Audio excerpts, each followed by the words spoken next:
प्यारे बच्चों, मैं एसके सिंह एक बार फिर से आप सभी लोगों का तपस्या एकेडमी परिवार की तरफ से हार्दिक स्वागत करता हूं। हम लोग पढ़े थे डाटा इंटरप्रिटेशन और आज हम इसमें आगे बात करने वाले हैं। सभी बच्चे जल्दी से आ जाएं, जुड़ जाएं और हम क्लास को शुरू करें।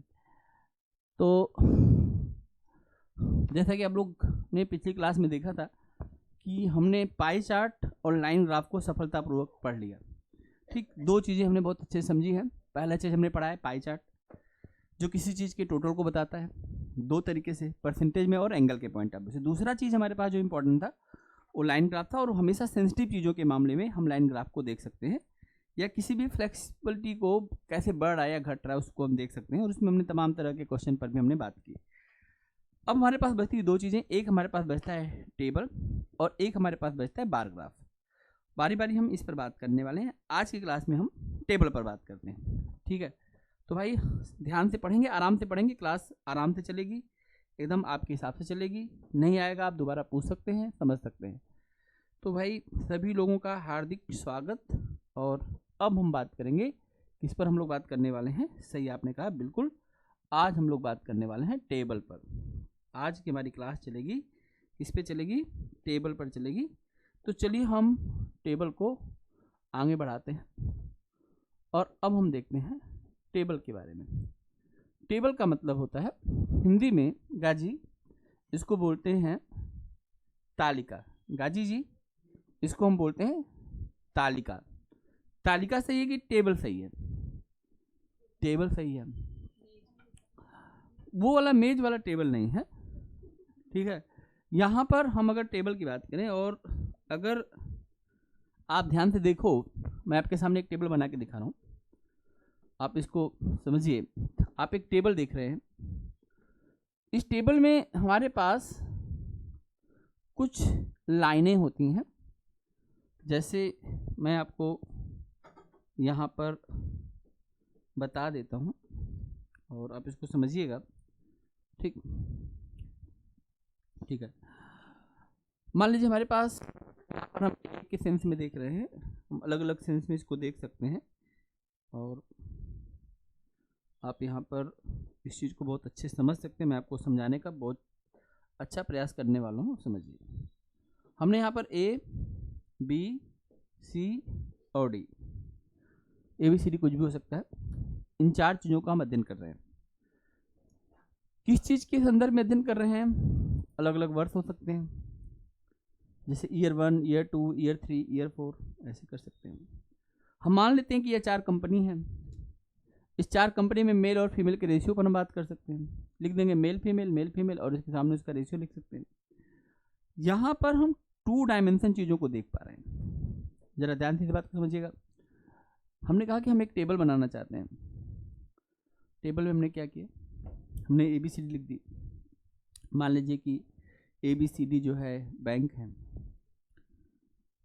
और बैंकों के पास, बैंक कितने गरीब होते हैं, इतने गरीब होते हैं, बैंक से अमीर कौन होता है? कस्टमर।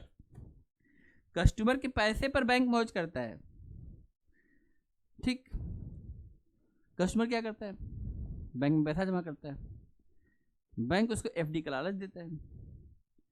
नॉर्मल में आप जैसे सेविंग वगैरह में बहुत ज़्यादा, क्योंकि आपको इंटरेस्ट नहीं मिलता है, तो 7%, वो भी 7-7.5% जो भी होगा, आप देखिएगा एक बार स्लैब, लालच देता है। उसी पैसे को बैंक उठा के साथ में लिया, अब 8, 9, 10, 11, 12, 13, 15, 16, 17, 18, 20 अलग अलग रेट पर वह पैसा प्रोवाइड करता है। जैसे बैंक से बैंक को पैसा चाहिए, ठीक है भाई, चल तुझे मैं 7 में लिया हूँ और तुम्हें 9 में दे देता हूँ, ठीक। तो 2% कमा तो रहा है बैंक से बैंक, ठीक। पैसे का रख के करेगा क्या? बैंक अपने पास पैसा रख के पैसा बढ़ेगा कैसे? तो बैंक क्या करता है? दूसरे बैंक को पैसा दे देगा, चल तू ले जा, मेरे पास है। और दूसरा जो है, दूसरे को जरूरत है, दे दिया आपने। बैंक को आसानी से पैसा दे देगा। आपको पैसा चाहिए तो बहुत सारी चीज़ देगा, प्रॉपर्टी वगैरह है आपके पास में, कुछ सिक्योरिटी अमाउंट, कुछ आप किस चीज़ पे सिक्योर, वो सिक्योर करेगा। 2 तरह का लोन होता है, सिक्योर लोन एंड सिक्योर और अनसिक्योर। सिक्योर लोन के लिए वो आपकी प्रॉपर्टी की तरफ देखेगा कि मान लीजिए आप डूब रहे हैं तो हम पैसा वसूल कैसे करेंगे, उसको बोलते हैं सिक्योर लोन। और अनसिक्योर लोन, जैसे आप कहीं जॉब आप कर रहे हैं, आपकी क्रेडिबिलिटी ठीक है, आपका सिविल स्कोर ठीक है, बैंक कहेगा इस आदमी को दे दो, किस्त चुका देगा। थोड़ा ज़्यादा पे दो, इसको 15% 18% पे दो। अब सिक्योर लेना है 12-13% पे दे देगा। अनसिक्योर है 20% दे दो, कोई दिक्कत नहीं। पर ध्यान रखो इसका, हमेशा ऑब्जर्व करो। ठीक, बैंक की टीम बहुत बड़ी होती है, अलग तरह से रिकवरी की टीम अलग होती है। जो बैंक 60% पे पैसा लिया उस बैंक को 20% पे दे रहा है, तो बैंक को फायदा नहीं है क्या? समझ रहे इस बात को? तो बैंक के पास सिर्फ एक ही तरीका होता है पैसा जनरेट करने का, एंड दैट इज होता है लोन। क्या होता है? लोन। इसीलिए बैंक हमेशा खोजता रहता है लोगों को जो लोन ले लें। आपको पता है बैंक खोजता रहता है कि लोन ले जाओ, लोन ले जाओ, लेकिन लोन ले जाने के आधार पर वो सिक्योरिटी को जरूर देखेगा कि सिक्योर लोन है कि अनसिक्योर लोन है। बैंक को पैसा देने में कोई दिक्कत नहीं, कितना भी पैसा ले जाइए, सिक्योर होना चाहिए।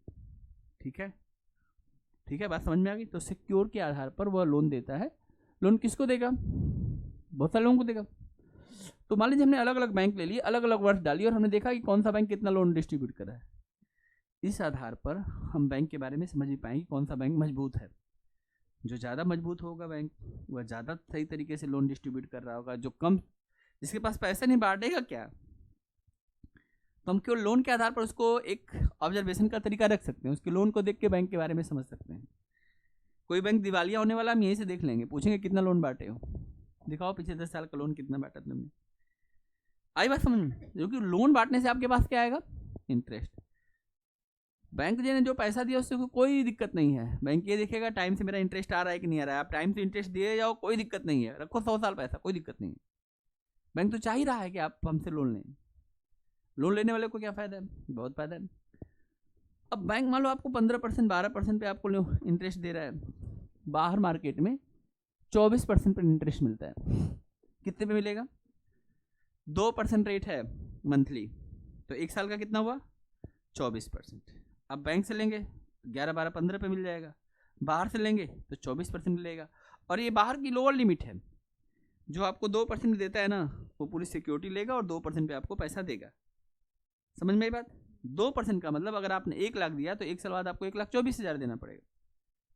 ये तो मिनिमम बता रहा हूँ। अब 2 के बाद 3, 4, 5, 6, 7, नॉर्मली जो लेन देन चलता है ना मार्केट में, वो 5% चलता है। पुष्कर जी, आप 100 रुपया किसी को दें, 1 महीने बाद उसे 105 रुपये ले लीजिए, और तब भी आपको शरीफ माना जाएगा। यहाँ तक कि कुछ लोग तो 10% दे देते हैं। 10% का मतलब पूरे साल का एक कितना हो गया? अरे 5% भी देखिए, पूरे साल कितना हो गया? 60%। अगर कोई 5% भी आपको भी पैसा दे रहा है, और लोग लेते हैं बहुत, ऐसे आप मार्केट में दे रहे, नॉर्मली लोग लेते देते रहते हैं। 5% लिया तो पूरे साल कितना हो गया? 60%। यानी आपने 1 लाख लिया तो आपको 1,60,000 रुपये एक साल में देना है। समझ में बात? और ये तो 12 का चलता है। इसलिए लोग कहाँ भागते हैं पैसा लेने के लिए? बैंक की तरफ। अब बैंक के पास पैसा कहाँ से आता है? हम कहाँ पैसा रखेंगे? रखोगे कहाँ पैसा? बैंक भी तो रखोगे। और बैंक में रखोगे तो आप बैंक, आप अगर आपका सेविंग अकाउंट तो वैसे नहीं देगा, करेंट अकाउंट आपको देगा ही नहीं देगा। बैंक आपको कहेगा आप एफडी में आइए। एफडी भी करने से बैंक को क्या फायदा होता है? जल्दी एफडी लोग तोड़ते नहीं हैं, कि तोड़ देंगे तो बहुत कम ही पैसा मिलेगा, तो उतना टाइम के लिए लॉक है। बैंक को पता है मेरा इतना पैसा इतने समय के लिए सिक्योर, इसको बांटो। बैंक वहाँ से पैसा कमाता है। समझ में आई बात? बैंक के पास प्रोसेस क्या होता है? तो बेसिकली अलग अलग, हमने एक एग्जाम्पल दिया, अलग अलग मामले में अलग अलग तरीके से हम चीज़ों को ऑब्जर्व करते हैं टेबल के माध्यम से। और जो भी बातें हैं, कोई भी बात हो, हम हर एक चीज़ को टेबल में प्रेजेंट कर सकते हैं। टेबल कहता है कुछ भी उठा लाओ, सब हम टेबल में प्रेजेंट कर देंगे। जरूरत पड़ेगा 1 टेबल नहीं 2 टेबल बना देंगे। लेकिन टेबल में आने के बाद भी डाटा हमारे पास, किसी तरह का भी डाटा हो, कुछ भी हो, सब चीज़ को हम टेबल में लेके आएंगे। टेबल में आने के बाद हमारे पास डाटा एक जगह हो गया। अब उस डाटा को हम एनालिसिस करके उस चीज़ की पूरी इन्फॉर्मेशन हम निकाल लेंगे। यही है, यही हमारा डाटा इंटरप्रिटेशन का तीसरा पार्ट है, जिसको हम बोलते हैं टेबल। बताइए, क्या आप इसके बारे में जानना चाहेंगे? चलिए, इस बात को जानने के लिए हम चलते हैं, कहाँ चलते हैं? गूगल की तरफ, और गूगल से पूछते हैं गूगल क्या करते हैं। ठीक है,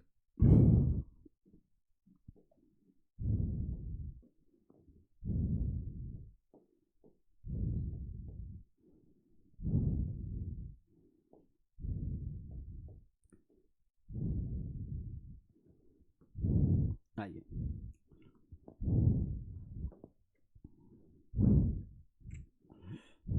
पहला टेबल आपका स्वागत करता है। अब पहले इस टेबल को देखिए, और कुछ भी नहीं देखना, ध्यान रखिएगा। टेबल देखने का मतलब हम केवल टेबल को देखेंगे और कुछ भी हम नहीं देखने वाले हैं। ठीक है मोनिका जी, आप टेबल देख पा रहे हैं नहीं देख पा रहे हैं?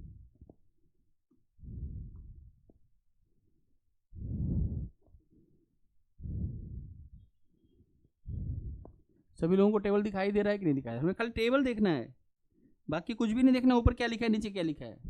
ये बात ध्यान रखिएगा, पढ़ते समय पहले आप पढ़ने का तरीका ठीक समझिए कि हम किसी चीज़ को देख के हम क्वेश्चन बनाना इंपॉर्टेंट नहीं है, क्वेश्चन की समझ बेहतर कर लेनी ही सबसे इंपॉर्टेंट बात है डीआई में। क्वेश्चन तो बन ही जाएगा, जब हम क्वेश्चन खोलेंगे तो बनाएंगे। 2 डायमेंशन में बात हो रही है। पहला डायमेंशन हमें कहाँ तक पहुँचा रहा है, ईयर पे पहुँचा रहा है। दूसरा डायमेंशन हमारे पास अगर हम देखें ध्यान से तो यहाँ पर कुछ लिखा है, आप चाहें तो अभी इस चीज़ को न पढ़ें, हम केवल टेबल के अंदर रहते हैं अभी। आइटम ऑफ एक्सपेंडिचर, इसका मतलब कुछ पैसा वैसा खर्च करने की बात कर रही है। पैसा खर्च कब होगा, जब पैसा आएगा, आएगा ही नहीं तो खर्च कहाँ से होगा, ठीक है। आइए देखिए, सैलरी, सैलरी ये दिया गया है, सैलरी का data, fuel, bonus, interest on loan, taxes.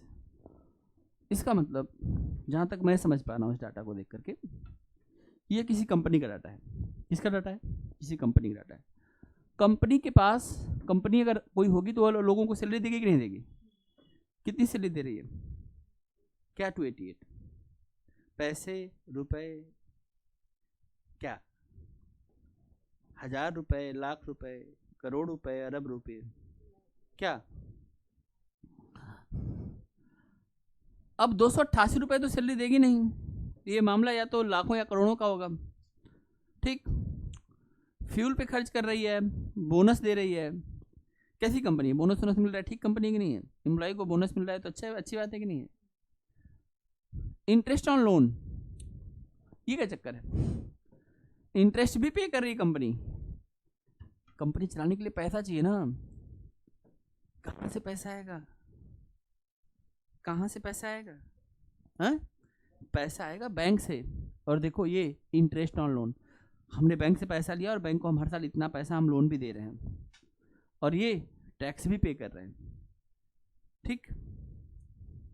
इस बात को समझने के लिए मैं ऊपर की एक लाइन आपको और दिखाता हूँ, आप इस बात को जरा ध्यान दीजिएगा। ये देखिए जरा पूरा यहाँ देखिए, if the following table answer the question based on it expenditure of the company in lakh rupees, यानी आप इसको केवल 98 मत समझिए, 98 लाख, जो कंपनी 98 लाख का फ्यूल खर्च कर दे रही है एक साल में, मतलब ट्रांसपोर्ट का खर्च जो है उसका, जो अपनी गाड़ियां होंगी उन गाड़ियों का जो फ्यूल लग रहा है वो 98,000 का, यानी 1 करोड़ 12 लाख का, करोड़ रुपए में अगर उसका फ्यूल का खर्च है तो कैसी कंपनी लग रही है पुष्कर जी, छोटी कंपनी की बड़ी कंपनी, बड़ी कंपनी। मान लीजिए आप इसके ऑनर से मालिक हैं, पुष्कर जी के पास ये कंपनी है और पुष्कर जी इस कंपनी के मालिक हैं। पुष्कर जी कैसा लग रहा है आपको इस कंपनी को अच्छा लग रहा है, ठीक है। आइए तब इसके क्वेश्चन को देखते हैं। Per annum over the given year, अब इसमें जो ईयर दिया गया भाई आप यहाँ पर देख सकते हैं 2002 तक की बात की, 5 साल का हम एनालिसिस कर रहे हैं कंपनी के को लेकर के, और मुझे लगता है कि इस बात को समझने में आपको अब दिक्कत नहीं होगी। पूरा डाटा है जिसके आधार पर क्वेश्चन को दिया गया। सबसे ज़्यादा जो पैसा जा रहा है इस कंपनी का वो आप देख सकते हैं सैलरी में जा रहा है। सबसे ज़्यादा पैसा कहाँ पे जा रहा है, सैलरी में जा रहा है। जा रहा है कि नहीं जा रहा है, ठीक है। तो सबसे ज़्यादा पैसा उस कंपनी का सैलरी पे जा रहा है, ठीक। आप यहाँ पर देख सकते हैं कि ये कंपनी जो है सैलरी डिस्ट्रीब्यूट करती है और सैलरी देखो बढ़ती जा रही है। पहले कहाँ पर 98 में जो है 3 करोड़ के आसपास था, 2 करोड़ 88 लाख था। अब सैलरी कितनी बांट रही है, 4 करोड़ 20 लाख, यानी ये हम भी समझ गए कि कंपनी जो है ठीक ठाक पोजीशन में जा रही है। हर चीज़ इसका बढ़ा हुआ है, देखो फ्यूल पे खर्च बढ़ा हुआ है, बोनस भी कंपनी ने बढ़ाया ही है पिछले वर्षों की तुलना में, लोन भी ज़्यादा चुका रही है। लोन ज़्यादा चुकाना मतलब समझिए खराब कंपनी नहीं है, खूब पैसा ले रही है, खूब लोन दे रही है। 49 लाख 50 लाख तो लोन उसका जा रहा है। टैक्स भी पे कर रही है, देखिए इतना सारा टैक्स जा रहा है। इससे हम समझ गए कि कंपनी ठीक ठाक कंडीशन में है। पुष्कर जी आपको घबराने की जरूरत नहीं है, कंपनी का भविष्य बहुत उज्ज्वल है, ठीक है।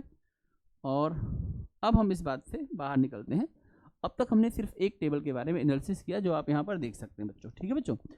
हम यहाँ तक करने के बाद अब हम आगे चलते हैं और यहाँ से क्वेश्चन को उठाते हैं और देखते हैं क्वेश्चन क्या करता है। क्वेश्चन कहता है what is the average amount of the interest per year which the company had पे ड्यूरिंग द दिस पीरियड।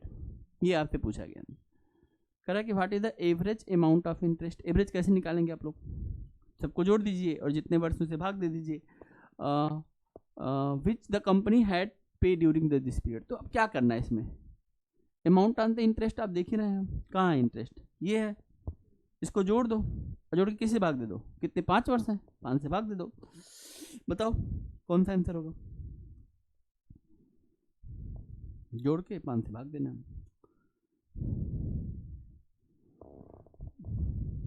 बताइए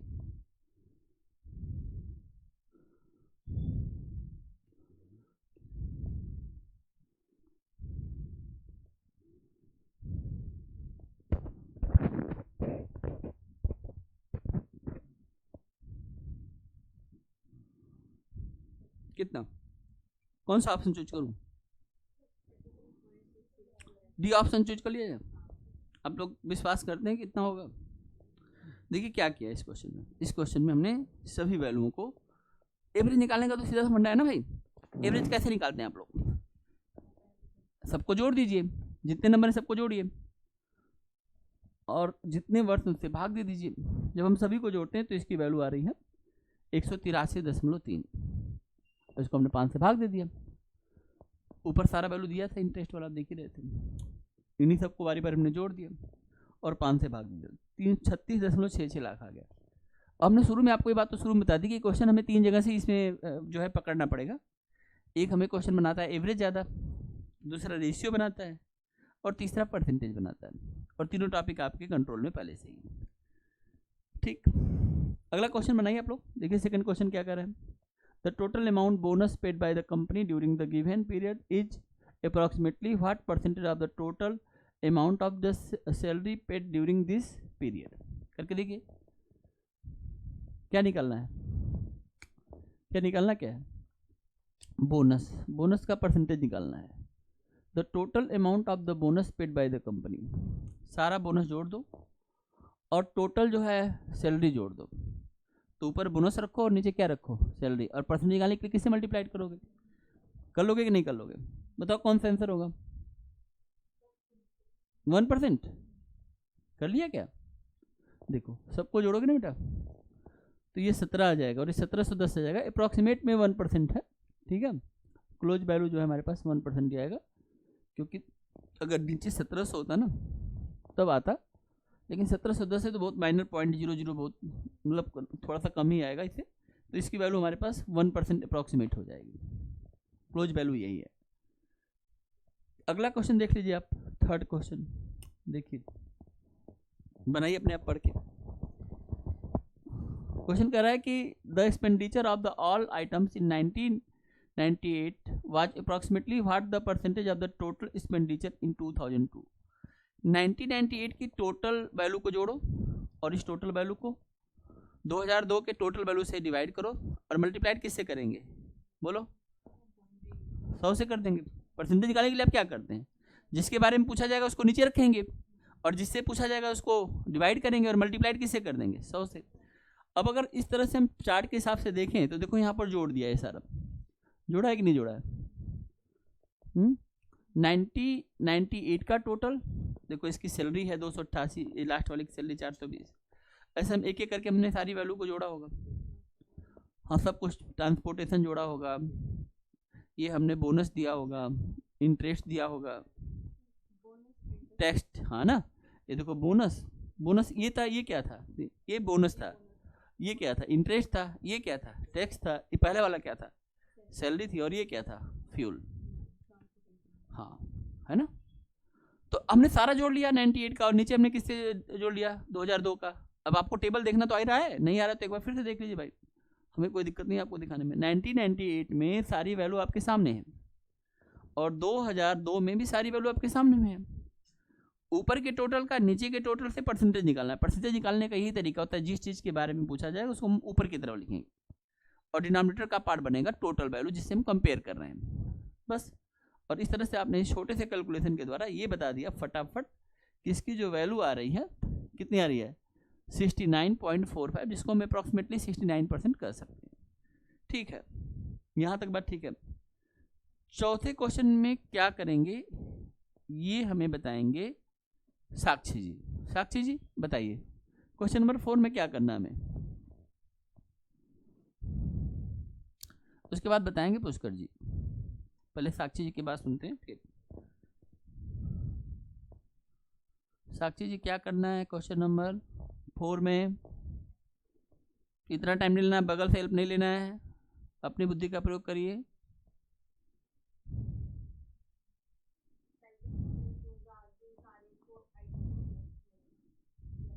ठीक है, प्लस कर दिया।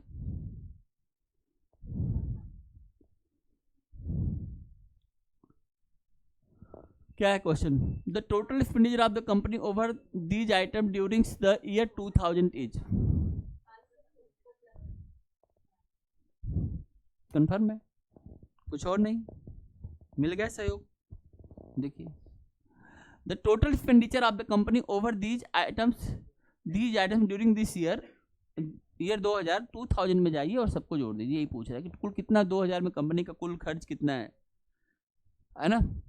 तो सैलरी भी तो एक खर्च ही है, कंपनी सैलरी दे रही है तो खर्च ही तो है। सबको जोड़ दीजिए, जोड़िए। कितना आया बोलो? 544.44, 544.44। बात समझ में आया कि नहीं है? नेक्स्ट इस क्वेश्चन को बताएंगे पुष्कर जी। पुष्कर जी सामने देखिए और क्वेश्चन को बताइए। पहले क्वेश्चन बताइए, क्वेश्चन क्या कर रहा है? टेबल अब आंसर तो नहीं पूछना, हम तो खाली ये पूछ रहे क्वेश्चन क्या कर रहा है, ये बताइए। क्वेश्चन क्या कर रहा है ये समझदारी रखनी बहुत जरूरी है। लोग क्या क्लास में बैठ के चैट करते रहते हैं, तो रखिए फोन, रखिए। फोन की क्या जरूरत है? फोन को अंदर रखिए।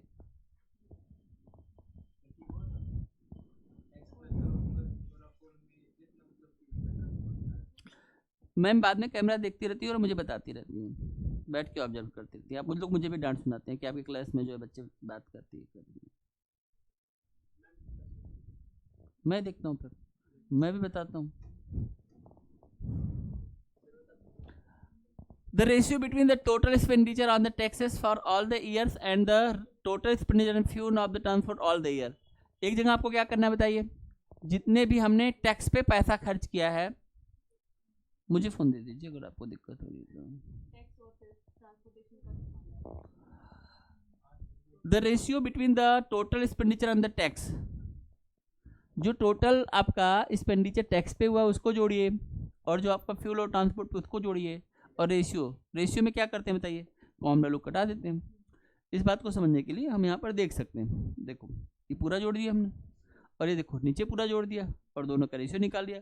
रेशियो निकालने के बाद इसकी वैल्यू कुछ 10:13 जैसी आ जाएगी। आ जाएगा या करके दिखाऊं? अगर आप में किसी बच्चे को कोई दिक्कत है पूछ लो बेटा, मैं अगर आपको नहीं समझ में आ रहा होगा तो मैं करके दिखा दूंगा, और समझ में आ रहा है तो कोई दिक्कत ही नहीं है। आ गया समझ में? हम लोग इसमें और क्वेश्चन प्रैक्टिस कर सकते हैं। फिर ये क्वेश्चन आपको समझ में आ गया? टेबल में आप कुछ भी लेके आ जाओ, कुछ भी टेबल में लेके आ सकते हो।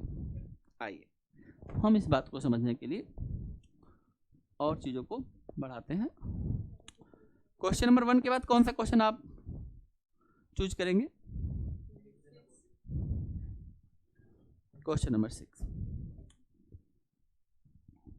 आप लोग बिना देखे चूज कैसे कर लेते हैं? पहले बोलिए सर क्वेश्चन दिखाइए तब चूज करते हैं। आइए हम इस चीज को समझने के लिए थोड़ा सा एक छोटा सा और काम करते हैं। पीछे वाले बच्चों को दिखाई दे रहा है ये टेबल?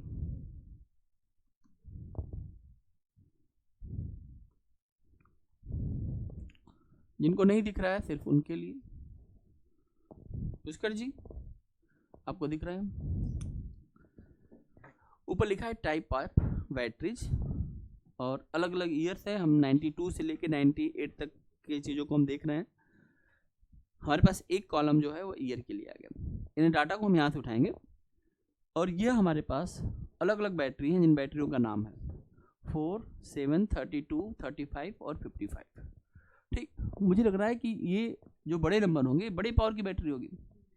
मतलब मोटी मोटी बात, मुझे नहीं पता है कि ये क्या कर रहा है, ना मैं इस क्वेश्चन की गहराई में जा रहा हूँ, लेकिन अपना ओपिनियन तो हमें लेके आना पड़ेगा ना, समझना पड़ेगा। क्वेश्चन को देखने के बाद हमें एक समझ तो डेवलप करनी पड़ेगी अपनी। जो बड़े बैटरी होंगी वो ज़्यादा पावर की होंगी, जो कम होंगी उनकी होंगी। यहाँ पर ऊपर लिखा भी है टाइप ऑफ बैटरीज, इसके ऊपर और भी कुछ होगा, लेकिन हमने कहा कि पहले हम इस चीज़ को ऑब्जर्व कर लें। इनमें जो सबसे बड़े अंक हैं, अगर मैं उन चीज़ों को देखा जाए तो हम अगर पहले ये देख लेंगे, देखो 543, 528, 525, 510 लगभग रेंडम, कोई इंक्रीजिंग ऑर्डर भी नहीं है, आसपास अप डाउन हो रहा है। लेकिन हम लास्ट में देखेंगे कि 1998 में इसकी वैल्यू सीधा 605 पे बढ़ी है। इसका मतलब हमें ये डाटा बता रहा है कि बैटरीज की डिमांड तो है, आगे के जो है बैटरी की डिमांड है, और वो डिमांड जो है 1998 में बहुत ज़्यादा हुई है। अगर हम देखें तो इसको देखें 55 वाले की 145 इसकी डिमांड है, जबकि कभी पहले 145 नहीं रही है। इसकी डिमांड 100 है, जबकि एक सिर्फ इसमें एक वैल्यू या दो वैल्यू आप देख सकते हैं जो इसके करीब है, बाकी सब वैल्यू कम है, तो यहाँ पे लगभग आगे बढ़ी वैल्यू या उसके आसपास है। इसमें आप देख सकते हैं कि जो बड़ी वैल्यूज हैं, मतलब ये सब छोटी वैल्यूज हैं, ये देखो दो बड़ी वैल्यूज हैं, तो इसके आसपास ये वैल्यू पहुँची है। अगर हम यहाँ पर एनालिसिस करें, इसकी 85 है, यानी हम ये कह सकते हैं कि इस वाले बैटरी की डिमांड में थोड़ी कमी है, क्योंकि देखो ये 145, 126, 114, कहाँ 85, एक दो वैल्यू ही तो है जो छोटे हैं शुरू में। अगर हम इस वैल्यू को देखें तो इसमें भी हम देख सकते हैं ग्रेजुअली इसमें जो है चीज़ें बढ़ी हैं। भाई 105 आया है, उससे बड़ी वैल्यू 115 है। 98 में सब मिला जुला के बैटरियों की स्थिति ठीक है। ठीक, हमारे पास से डाटा दिया गया है, हमें कुछ सोचना नहीं है, टेबल हमारे सामने है, सब बना बनाया है।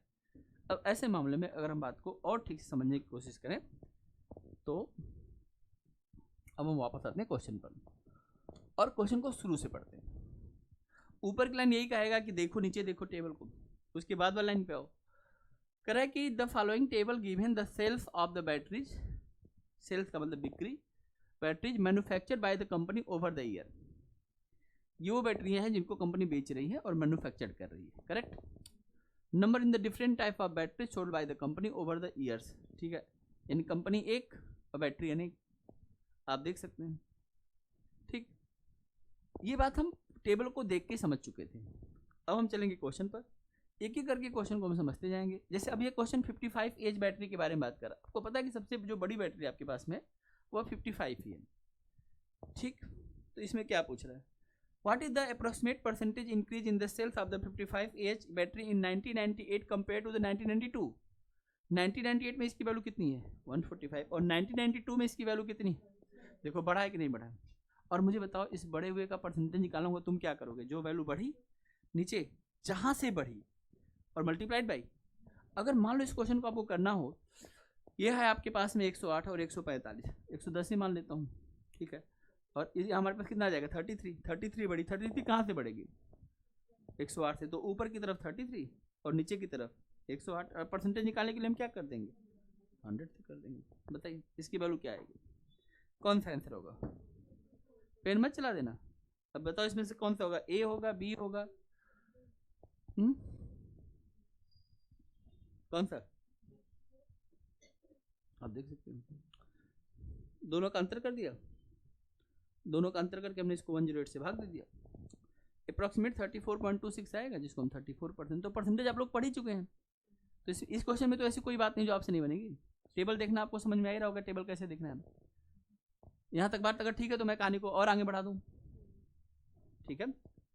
अब आप में से कौन बच्चा है जो दूसरे क्वेश्चन को बताएगा कि करना क्या है और आंसर क्या है। अच्छा बोलो बेटा, the total sales of the all 7 years is the maximum for which battery. बिना सोचे समझे आंसर बता दो इसका, बोलो। इनमें से सबसे ज्यादा जो सेल है, the total sales of the 7 years is maximum for which battery.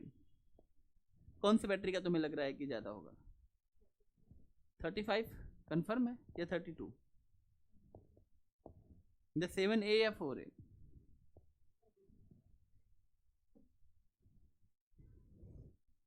जो कहेगी गलत बोलेगी, गलत के सिवा तो कुछ बोलेगी नहीं।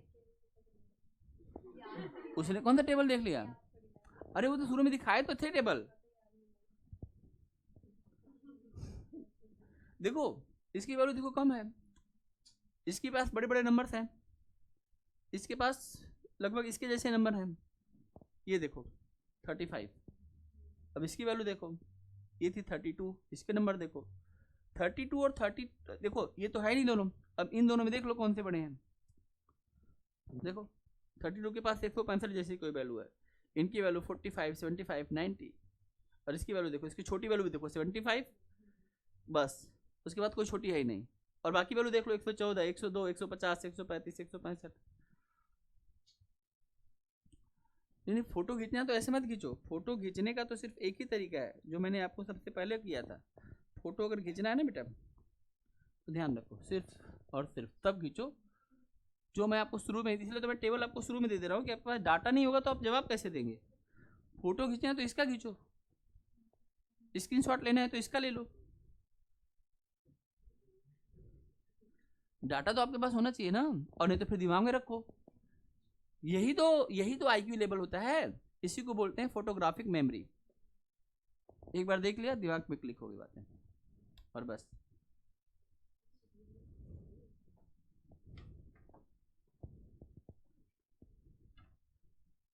आ रहा कुछ समझ में?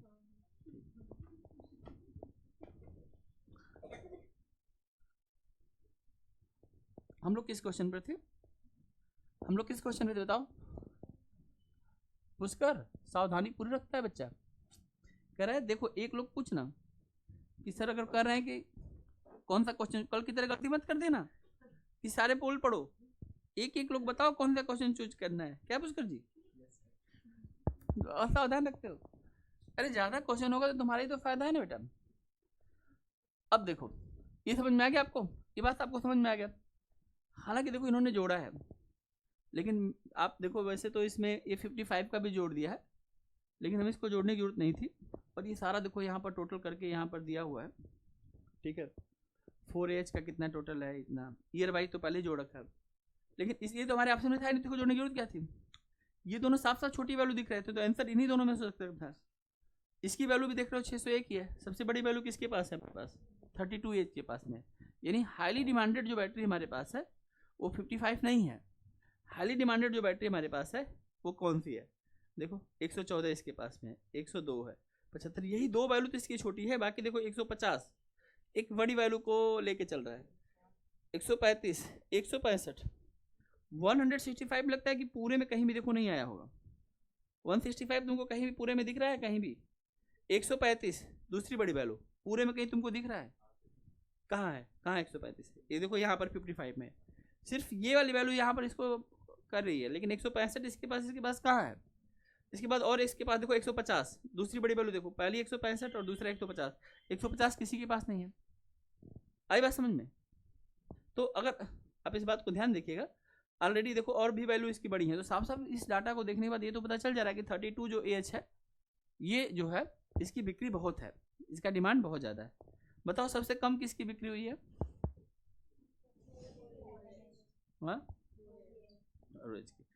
इनके पास दुनिया के सारे छोटे नंबर होंगे। देखो 75, 90, 96, 90, ज़्यादातर इनकी वैल्यू 100 के नीचे की है। हाँ, दो वैल्यू है 105 और 100, ये है ना, दो वैल्यू है इनके पास। कौन था? 115 भी। यहाँ भी देखो ये तीन वैल्यू इनके पास में जो 100 से थोड़ा ही ऊपर गए हैं। इसके पास देखो 100 के ज़्यादा ऊपर, 144, 126, 114 है। इसके पास भी छोटी वैल्यू, एक छोटी वैल्यू इसके पास 60 है, लेकिन इसकी बड़ी वैल्यू काफ़ी गैप में आगे जा रही है, आप देख सकते हैं। ठीक, तो जो सबसे ज़्यादा डिमांडेड बैटरी थी वो हमारे पास थी 32AH। जो हमारे पास सेकेंड डिमांडेड बैटरी थी वो थी हमारे पास 55AH। और उसके बाद इन तीनों का आप देख सकते हैं। बोलो ये सबसे कम डिमांड में है कि 35AH सबसे कम डिमांड में है? क्योंकि 35 के पास तो 45 भी है, 75 भी है, 90 भी है। मुझे तो ये नहीं लग रहा है कि 4AH की डिमांड से जो कम है, आपने टोटल नहीं किया होगा ना, आप लोग तुक्का भी चलना है। मुझे तो ये लग रहा है कि सबसे कम डिमांड 35AH का है। आपको क्या लग रहा है? आप लोग तो 4AH बता रहे हैं, नहीं पता चला? अरे अभी थोड़ी देर पहले ही जब आप यहाँ पर क्वेश्चन कर रहे थे महानुभाव लोग, यहाँ पर जरा एक नज़र यहाँ पर देखिए, एक डाटा में एक नंबर था 601 और आप लोग भूल गए। आप लोगों ने 676 बताया कि 694 से ज़्यादा तो कर दिया, अच्छा ये वाली कम होगी, लेकिन आप भूल गए कि 35AH सबसे कम बैटरियों में से है, जिसकी संख्या टोटल अब तक में कितना बिका है? सबसे ज़्यादा बिकने वाली बैटरी थी 901, और दूसरा सेकंड जो वैल्यू कर रहा है वो 799। थर्ड जो वैल्यू डिमांडेड थी वो थी हमारे पास 7AH। फोर्थ डिमांडेड बैटरी थी 4AH, और हमारे पास सबसे लास्ट डिमांडेड बैटरी कौन सी है? 35 है। इससे बताओ कंपनी को क्या फ़ायदा है? इस डाटा से कंपनी को क्या फ़ायदा है? या मार्केट में कोई इस कंपनी को खोलेगा उसको क्या फ़ायदा है? इस डाटा से दूसरी कंपनी को क्या फ़ायदा होगा? कंपनी ये समझ जाएगी कि किस बैटरी को कितनी मात्रा में बनाना है। बहुत ध्यान समझना, दूसरे कंपनी का रिसर्च पहले कंपनी को क्यों काम आएगा। जैसे इसका एक बहुत अच्छा एग्जाम्पल होता है, जब स्टैटिक्स पढ़ाया जाता है तो जब हम बारंबारता वहाँ पे समझाते हैं, बहुलक समझाते हैं, सब चीज़ें समझाते हैं, तो वहाँ पर एक चीज़ होता है कि कंपनी क्या करती है, रिसर्च करती है। रिसर्च में क्या करती है, अगर जूते वाली कंपनी क्या है, मान लीजिए कि पुष्कर जी फिर फोन,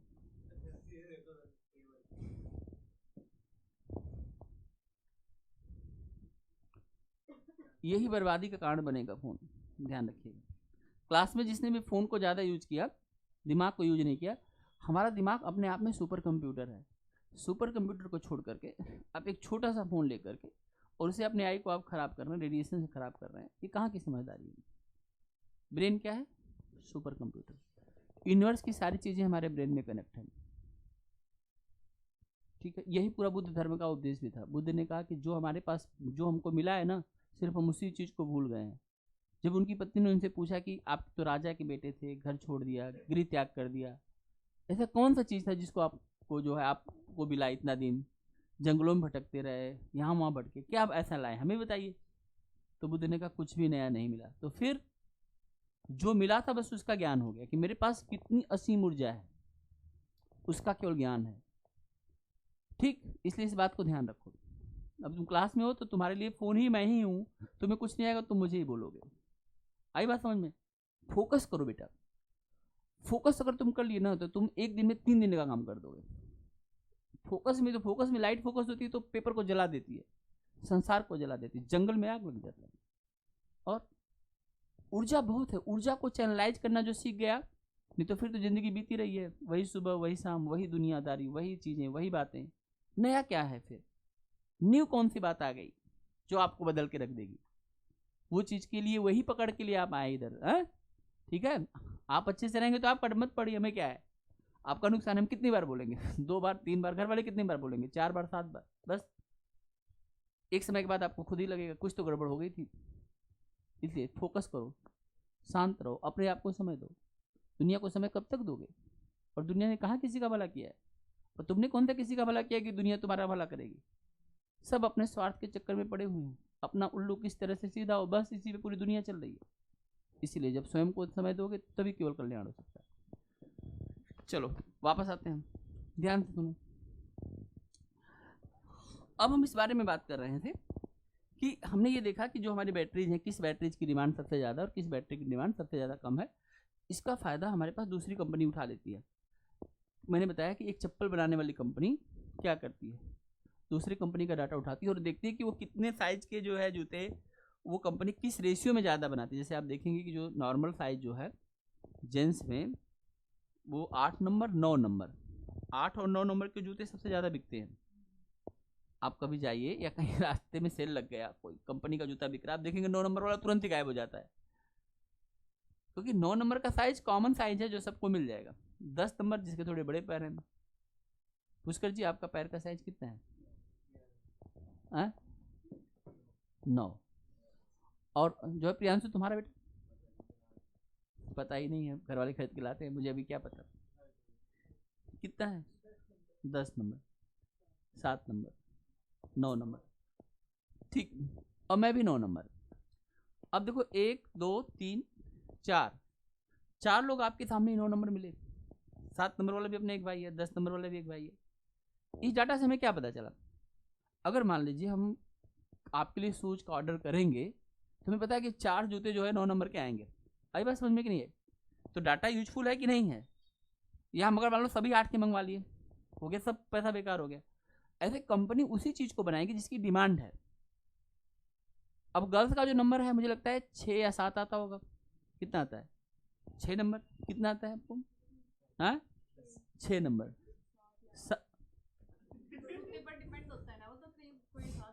गजब है। हाँ बोलो 5 नंबर, बोलो 5 नंबर, कितना 5 नंबर, 5 नंबर, हाँ पीछे 5 नंबर।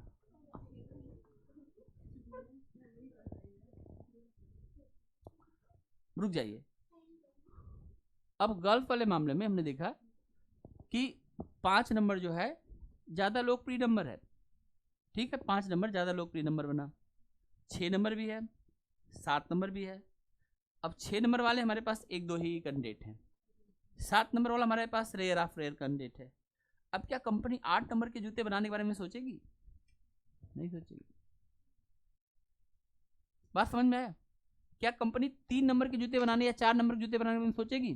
4 के लिए सोच सकती है, क्योंकि 5 है तो 4 भी हो सकता है, कम बनाएगी, ठीक है, और उसी हिसाब से जो जूता खरीदने जाएगा वो उसी हिसाब से खरीद के लेके आता है।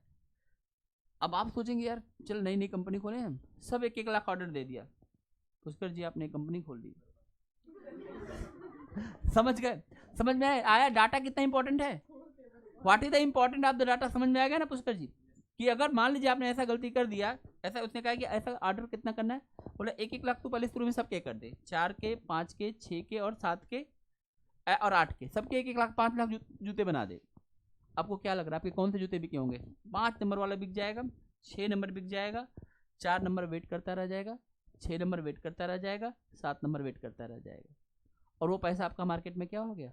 फंस गया, और आपका बिजनेस क्रैश हो गया। कंपटीटर जिसने एनालिसिस किया था डीआई का, वह मार्केट में आगे बढ़ जाएगा। पैसे का सही उपयोग अगर नहीं कर रहे हैं तो फिर मुश्किलें आएंगी ही आएंगी। रिसोर्सेज को बढ़ाना और सही तरीके से, और ये तो एक समझ है बिजनेस के लिए, एक ये मैं बेसिक समझ है जो मैं आपको बता रहा हूँ। अब डीआई पढ़े इसलिए इस बात को बता रहा हूँ कि डाटा एनालिसिस इतना इंपॉर्टेंट चीज है जो कि जीवन को पूरी तरह से बदल सकता है। आई बात समझ में? जैसे आप अगर अपना ही डाटा बना के देखेंगे आपने क्या क्या चीज़ें सीखी हैं और क्या क्या चीज़ें जो है अभी आपको सीखना है, और आप अपने वीक सेक्शन पर कैसे काम कर सकते हैं, और उस पर आप लगातार काम कर रहे हैं, सीख रहे, लगातार काम कर रहे हैं, तो आप दूसरे लोगों की तुलना में जल्दी सफल हो जाएंगे। इसलिए डाटा एनालिसिस बहुत जरूरी है। एनालिसिस करना डाटा के साथ में। आई बात समझ में? वो चीज़ आपको कहाँ पहुँचाती है? आगे पहुँचाती है। समझ में आई बात? तो हमने अब तक ये सारी चीज़ समझी। टेबल में हमने इस बात को, हम तीसरे चीज़ पे बात कर रहे हैं। थर्ड हमारा जो डीआई का सबसे इंपॉर्टेंट चीज़ है वो टेबल है। आप सभी लोग टेबल देख भी रहे हैं और हम लोग टेबल पे बात भी कर रहे हैं। हम बात को और आगे बढ़ाते हैं। इसमें हमारे पास ये सब आपने समझ लिया। अब आपके सामने देखिए क्वेश्चन नंबर 3 आपका हो गया था या बनाना है आपको? बनाइए फिर दिव्यांशी। क्वेश्चन नंबर 3 आप बनाएंगे। देखिए इधर क्वेश्चन है, what is the difference of the number of 35 AH sold in the 1993 and 1997?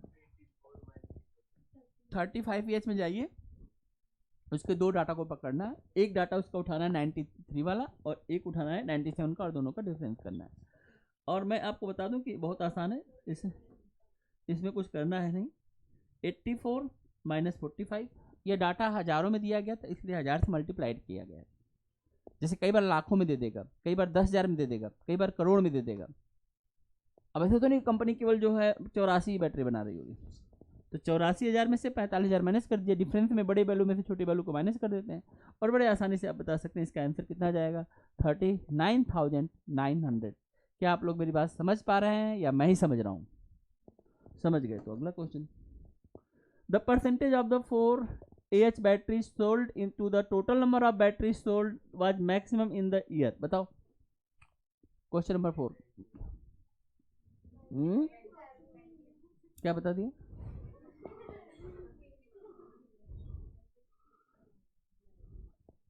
अरे भाई एक बात बताइए, the percentage of the 4AH battery को देखिए, sold to the total number of battery sold was maximum in the year. बताओ किस year में 4AH बैटरी का परसेंटेज मैक्सिमम था?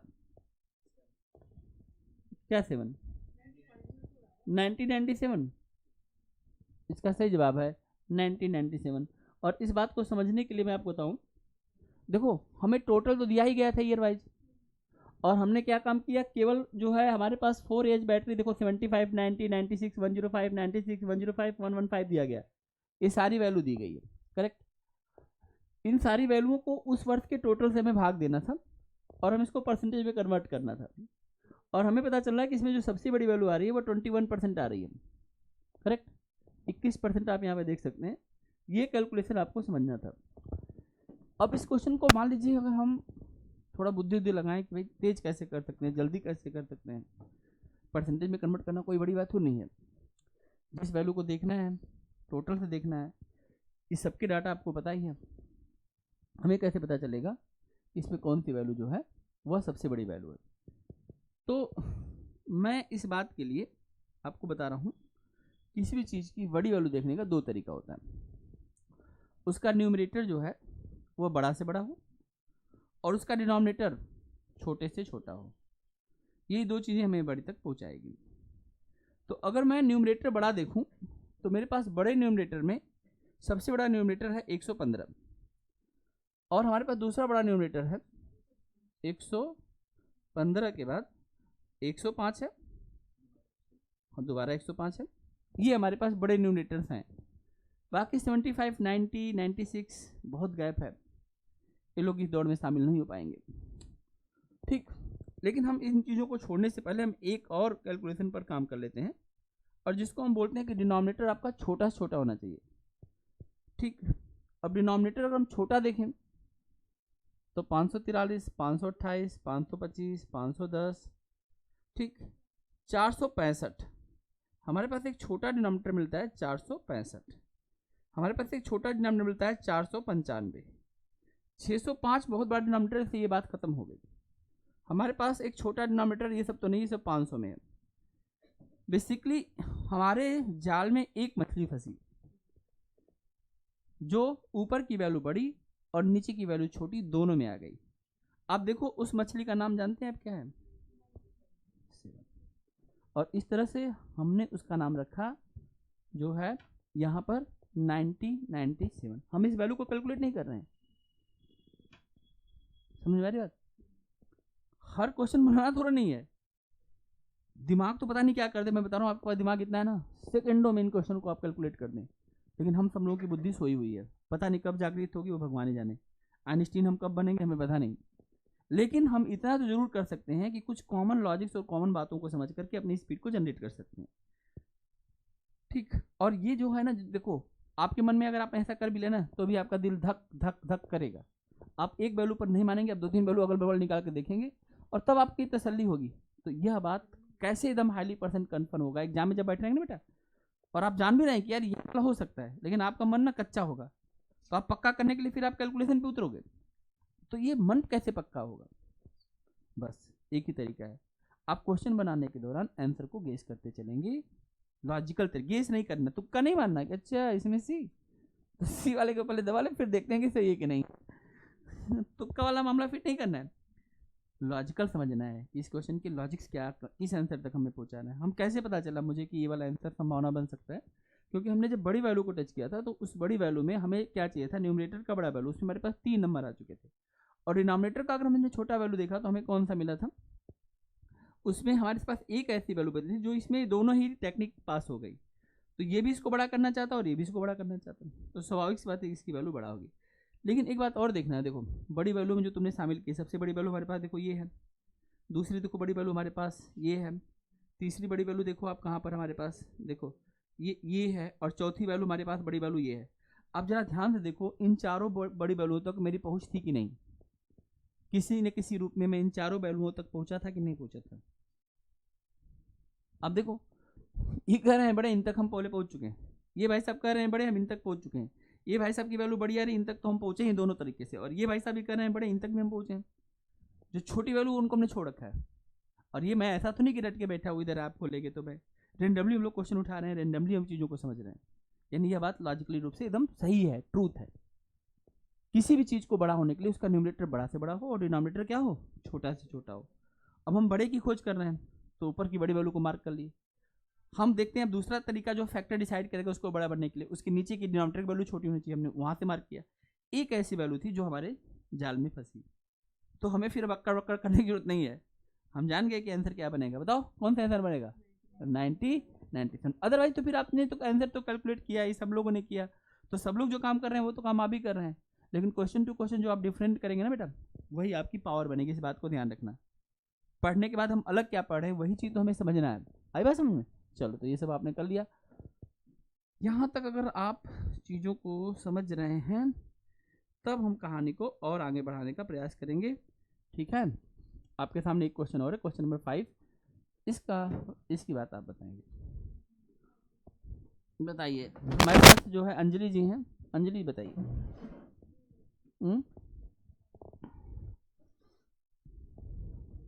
एकदम सही जवाब। इन्होंने तो एक ही बॉल पे 600 मार दिया। In case of which battery there was a continuous decrease in sales from the 1992 से 1997, लगातार उसकी डिमांड कम होती चली गई ना। 1992 से 1997 तक हमेशा वो वैल्यू घटती चली गई।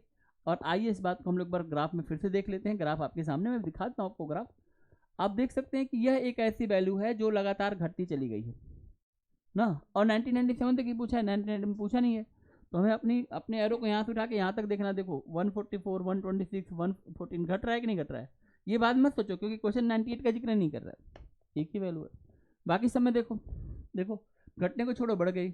देखो यहाँ पर घटी है लेकिन फिर से बढ़ गई। यहाँ पर देखो घटी और फिर से बढ़ गई। यहाँ पर देखो बढ़ी बढ़ी घटी, ये देखो। तो कौन सी ऐसी वैल्यू जिसमें डिक्रीज चाहिए? अच्छा ऐसा बताओ कौन सी बैटरी जो लगातार इंक्रीज की है, लगातार अपने आप को इंक्रीज किया है? बताओ, लगातार इंक्रीज किया है। कैसे लगातार इंक्रीज किया? 114 से 102 कहाँ लगातार इंक्रीज किया है? अरे नहीं नहीं, यहाँ से देखो तो सही, आप यहाँ से देखो 32 कहाँ लगातार अपने आप को इंक्रीज किया? ये भाई साहब यहाँ तक तो गए हैं, यहाँ तक गए। यहाँ क्या कर रहे हैं? यहाँ क्या कर रहे हैं? इनमें से ऐसी कोई बैटरी नहीं जो दिए गए वर्षों में लगातार इंक्रीज की गई होगी, यानी वेरिएशंस है। हम किसी एक बैटरी को ऐसा नहीं करेंगे कि अच्छा चल तेरे को ना 500 ज़्यादा बना देते हैं, ऐसा नहीं। डिमांड के आधार पर, डाटा एनालिसिस के आधार पर ही हम चीज़ों को करेंगे।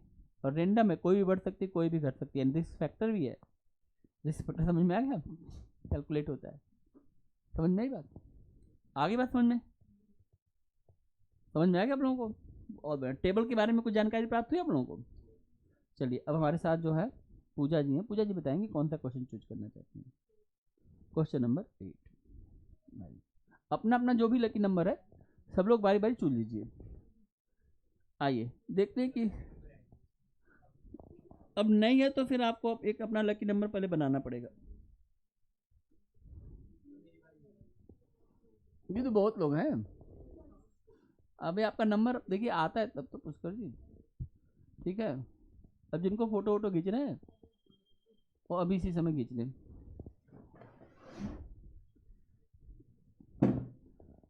डाटा देख के कैसा लग रहा है आप लोगों को?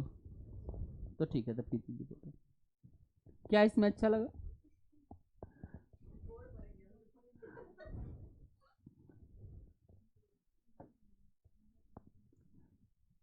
देखो इस क्वेश्चन को देखने के बाद हमें समझ में आ रहा है कि हम 95 से 2000 तक कुल 6 वर्षों के बारे में स्टडी करने जाना है क्या मामला?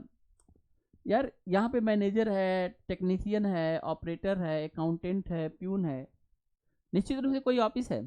क्या है? ऑफिस। कैसे पता चला? देखो मैनेजर्स, टेक्नीशियंस, ऑपरेटर, अकाउंटेंट्स और प्यून। मैनेजर्स देखो नए कितने मैनेजर आए, छोड़ के गए, भाई होगा ना, आएंगे और जाएंगे, ये तो चलता ही रहता है क्रम ना बिजनेस में। जैसे किसी को कहीं अच्छी अपॉर्चुनिटी मिल गई, ज़्यादा पैसा मिल गया, तो आप क्या करेंगे? आप खुद ही सोचिए, लालची खुद ही आप। दूसरी कंपनी ज़्यादा ऑफर देगी, आप क्या करेंगे? पिछली कंपनी को रिजाइन देंगे और दूसरे छोड़ जाएंगे। फिर उससे ज़्यादा कोई देगा, उसको छोड़ देंगे, ठीक है। और कई बार तो क्या होता है आपको छोड़ने की जरूरत ही नहीं है। रिसेशन टाइम में जाता है कंपनी आप ही अपने आप आपको छोड़ देती है, किसी घर पे बैठ जाओ कहीं और देख लो। होता है कि नहीं होता है? तो ये वन साइडेड नहीं है, ये दोनों तरफ से है। आप कंपनी को पकड़ सकते हैं, कंपनी आपको पकड़ सकती है, आप कंपनी को छोड़ सकते हैं, कंपनी आपको छोड़ सकती है। इसलिए आना जाना लगा रहेगा। Get this point? कंपनी को कोई बढ़िया मिल गया एम्प्लॉय सस्ते पैसे में, कंपनी क्या करेगी? पैसा बचाना है कि नहीं बचाना? बताओ, पैसा इंपॉर्टेंट चीज़ है कि नहीं है बिजनेस के लिए? उसको बोलेगी भैया ऐसा करो तुम्हारा ये लो ज्वाइन लेटर, और अगले बंदे को उसी समय बोलेगी ये रहा तुम्हारा ज्वाइन लेटर, 15 दिन बाद तुम ज्वाइन करना, और 15 दिन में तुम अपना जो काम है उसको कंप्लीट करो, छोड़ के चले जाओ। और कई बार गुस्से में क्या करते हैं एम्प्लॉय, उसी दिन छोड़ के चला जाता है, कंपनी उसकी पूरी सैलरी कट कर देगी। अब वो रोए चिल्लाए कुछ भी करे, कोई बीच में छोड़ के जाएगा, काम तो हरासमेंट हुआ कि नहीं कंपनी का।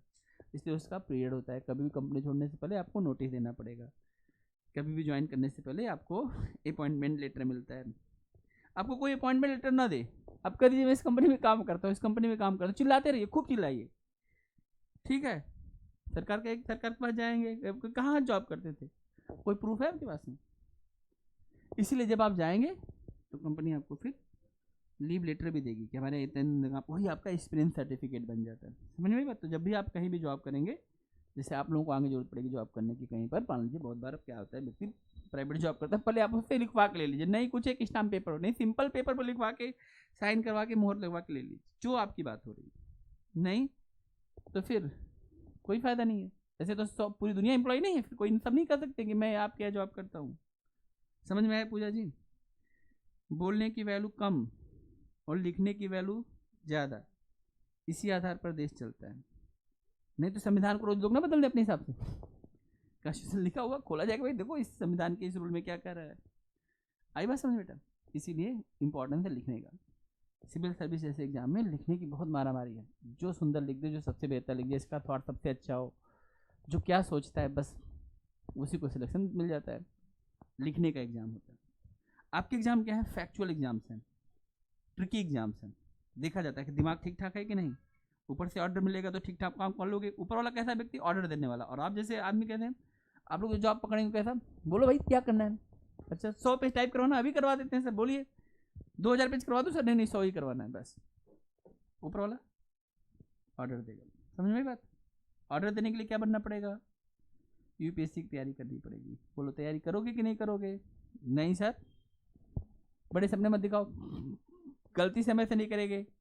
हम केवल 2 का टेबल जाके बच्चों को याद कराएंगे, 2 2 जा 4 2 3 जा 8, है कि नहीं है? हाँ जो भी है, मुझे क्या पता, आप लोग जाने क्या याद करवा के आएंगे। वहाँ भी तो गलत ही पढ़ाएंगे, आप कौन सही पढ़ाने वाले हैं? बाद में घर से बच्चा लेके आएगा, उसी को मारेंगे, तूने गलत किया होगा, मैं तो नहीं गलती करके आया हूँ। लिख यहाँ पे 2 3 जा 6, है कि नहीं? है ना? इसीलिए ध्यान रखिएगा, जो भी काम मिले उसको ठीक से करना है, अच्छे से करना है। वर्क ही आपकी पहचान है। आपकी पहचान क्या है? आपका काम। टेबल समझ में आ गया? एनालिसिस हो गया? फोटोग्राफिक मेमोरी बन गई? आओ देखते हैं। अगर हम इस कंपनी को 1995 पे देखें, क्या चल रहा था भाई? 760 उसमें नए एम्प्लॉय आए हैं, 1200 नए टेक्नीशियन आए हैं। मतलब कंपनी देखो शुरू हुई है, क्योंकि कोई छोड़ के नहीं गया है। यहाँ देखो कोई छोड़ के गया क्या? ज्वाइनिंग है 760 की, यहाँ पे 1200 की ज्वाइनिंग है, यहाँ पे देखो 880 ज्वाइनिंग है, यहाँ देखो 1100 ज्वाइनिंग है, ये देखो 820। जिस कंपनी में 820 प्यून काम कर रहे हैं, मिस्टर गाजी आप इस कंपनी के ऑनर बनना चाहेंगे? कोई दिक्कत नहीं बेटा, बन जा। 820 तो चपरासी रहेंगे तुम्हारे नीचे, 820 चपरासी। एक फोन मार दिया तो 820 चपरासी आ गए। एक क्लिक पे 820 चपरासी भाग के आएंगे। बोलो ऐसी कंपनी में कि तुम ऑनर बनना चाहोगे कि नहीं बनना चाहोगे? अब देखो,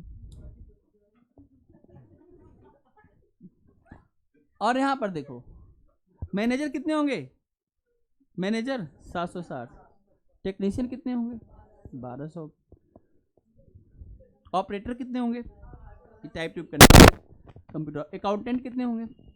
1160 तक केवल अकाउंटेंट है। अब इनको जोड़ो, लगभग मैं बता रहा हूँ, देखो 12 8 20 2000 3000 4000 5000, ए राउंड फिगर में आप ऐसे कंपनी के ऑनर हैं जिसमें 5000, जैसे अब ये अंबानी टाइप के लोग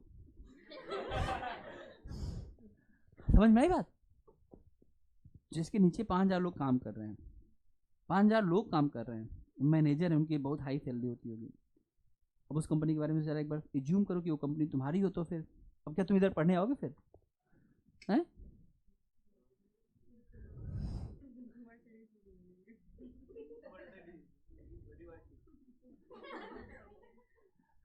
समझ में आ गई बात? 2-4 दिन घूमोगे फिर अच्छा नहीं लगेगा।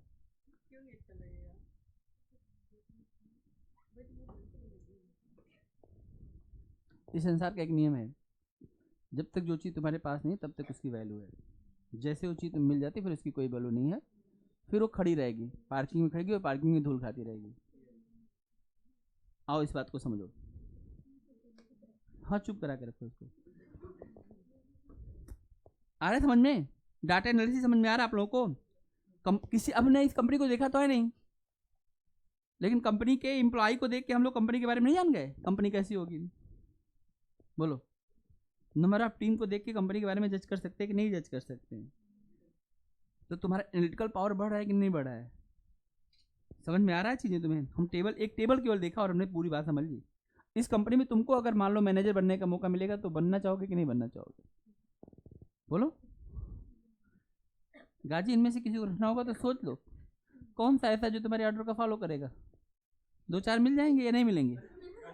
गाजी कह रहा है इनमें से तो किसी को नहीं रखना है सर, ये सब कंपनी खा जाएंगे मेरा। मना कर दिया उसने, डिनाई। वो कह रहा है कि हमारे पास बहुत मैनेजर है सर, 7-8 तुमने पहले अपॉइंट कर रखा था। अब जरा देखो कंपनी के बारे में जरा समझो। 95 में कंपनी खुली है, 96 में क्या हुआ, उसने 280 मैनेजर और मंगाए, इस दौरान 120 चले गए। बताओ कंपनी ग्रोथ कर रही है कि नहीं कर रही है? 179 आए हैं, 92 गए, ग्रोथ कर रही है कि नहीं कर रही है? 148 आए हैं, 88 गए, ग्रोथ कर रही है कि नहीं कर रही है? 160 आए हैं, 72 गए, ग्रोथ कर रही है कि नहीं ग्रोथ कर रही है? 193 आए, 96 गई है। हर साल कंपनी में एम्प्लॉय बढ़े कि नहीं बढ़े? आप यहाँ से देख लीजिए एज ए मैनेजर। अभी मैंने सारे डाटा एनालिसिस नहीं किया, सिर्फ मैं मैनेजर को देख रहा हूँ, और मैनेजर में देख रहा हूँ यार ये बढ़ रहे हैं सब। आइए हम देखते हैं टेक्नीशियन के साथ में क्या हुआ। अब जरा देखो 272 आ रहा है, 120 जा रहे हैं, 240 आ रहा है, 128 जा रहा है, 236 आ रहा है, 96 जा रहा है, 256 आया, 100 गया, 288 आया, 11 गया। टेक्नीशियन बढ़े कि नहीं बढ़े? और देखो ऑपरेटर देखो 256 आया, 104 गया, 240 आया, 120 गया, 208 आया, 100 गया, 192 आया, 11 गया, 248 आया, 114 गया। बोलो बढ़ रहे कि नहीं बढ़े? और लास्ट में और कौन बचा? अकाउंटेंट देखो 200 आए, 100 गए, 224 आया, 104 आया, 248 आया, 96 गया, 272 आया, 88 गया, 260 आया, 92 गया। बढ़ रहे कि नहीं बढ़ रहे? और प्यून का देखो भाई 184 आया, 96 गया, 152 आया, 88 गया, 196 80 गया, 224 आया, 120 गया, 200 आया, 10। हर एक डाटा पर हर एक साल में हर एक पद के लिए जाने वालों से आने वाले की संख्या ज़्यादा है। ऐसी कंपनी का ऑनर बनने में मजा है कि नहीं? बताइए सोचिए। जो कंपनी इतने एम्प्लॉय के साथ बढ़ी और हर साल उसको और लोग और उसको स्किल पीपुल चाहिए, और ठीक जा रहे हैं, हम समझ गए कि कम हो रहे हैं, लेकिन आ भी तो ज़्यादा रहे ना, और आने वाली की संख्या ज़्यादा है। और कोई कंपनी अगर इतने लोगों को हर साल बढ़ा रही हो तो सैलरी दे रही होगी नहीं दे रही होगी? दे रही होगी, पैसा दे रही होगी। कंपनी के पास पैसा है कि नहीं है? है कि नहीं है? समझ में आ गई बात? तो 90 अब मैं दावे के साथ कह सकता हूँ कि 2000 के बाद जब 2001 आएगा तो फिर कुछ अच्छे मैनेजर, अच्छे टेक्नीशियन, अच्छे ऑपरेटर, अच्छे अकाउंटेंट, इनकी जरूरत पड़ेगी कि नहीं पड़ेगी? बोलो। तो आप अपने अंदर वो स्किल पैदा करिए और कंपनी के अंदर घुस जाइए। आइए हम इस बात को समझने के लिए वापस आते हैं और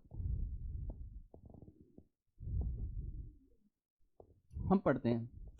ऊपर की लाइन पढ़ने की जरूरत नहीं, लेकिन एक बार पढ़ लिया जाए फिर भी। The following table show the number of the new employee added to the different categories of employee in a company and also the number of the employees from these categories who left the company every year since the foundation of the company 1995। क्या मुझे ये 2-3 line पढ़ने की जरूरत थी? अब मेरा exposure क्या है कि मैं टेबल को पढ़ के इस चीज़ों को समझ गया। तो यही तो कह रहा है, यहाँ से देखने से पता चल गया कि 1995 में ही कंपनी स्टेब्लिश हुई है। पूछो क्यों? क्योंकि लेफ्ट जीरो है, कुछ गया ही नहीं, और यहीं से कंपनी शुरुआत हो रही है। जब कंपनी कोई शुरू करेगी तो आप भाई आपसे एग्रीमेंट तो लेगी ना, 1 साल आपके लिए, 1 साल के लिए तो जॉब करना ही करना पड़ेगा। ये तो नहीं कि आप आएंगे और चले जाएंगे। एक तो हम आपको जॉब दें और आप फिर जो है छोड़ कर चले जाएंगे, तो 1 ईयर के एग्रीमेंट जरूर हुआ होगा। इसलिए नहीं तो अगर नहीं होता ना बेटा तो 1995 में भी कुछ लोग भाग गए होते। भाग कब रहे हैं? अगले साल भाग रहे हैं, उस समय आ रहे हैं जा रहे हैं। समझ में आई बात? तो इस तरह से कंपनी के अपने टर्म कंडीशन जरूर होंगे। अब जरा भाई इस बात को देखो, ये पहला क्वेश्चन है आपके सामने, खुद पढ़िए बनाइए, तब तक मैं पानी में पीता हूँ। क्वेश्चन बनाने में आप लोग मजा आ रहा है कि नहीं आ रहा है? पढ़ने में मजा आ रहा है कि नहीं आ रहा है? डीआई पढ़ते पढ़ते लोग रो देते हैं, आप लोग को रोना तो नहीं आ रहा है? किसी को कोई रो रहा है तो बता देना।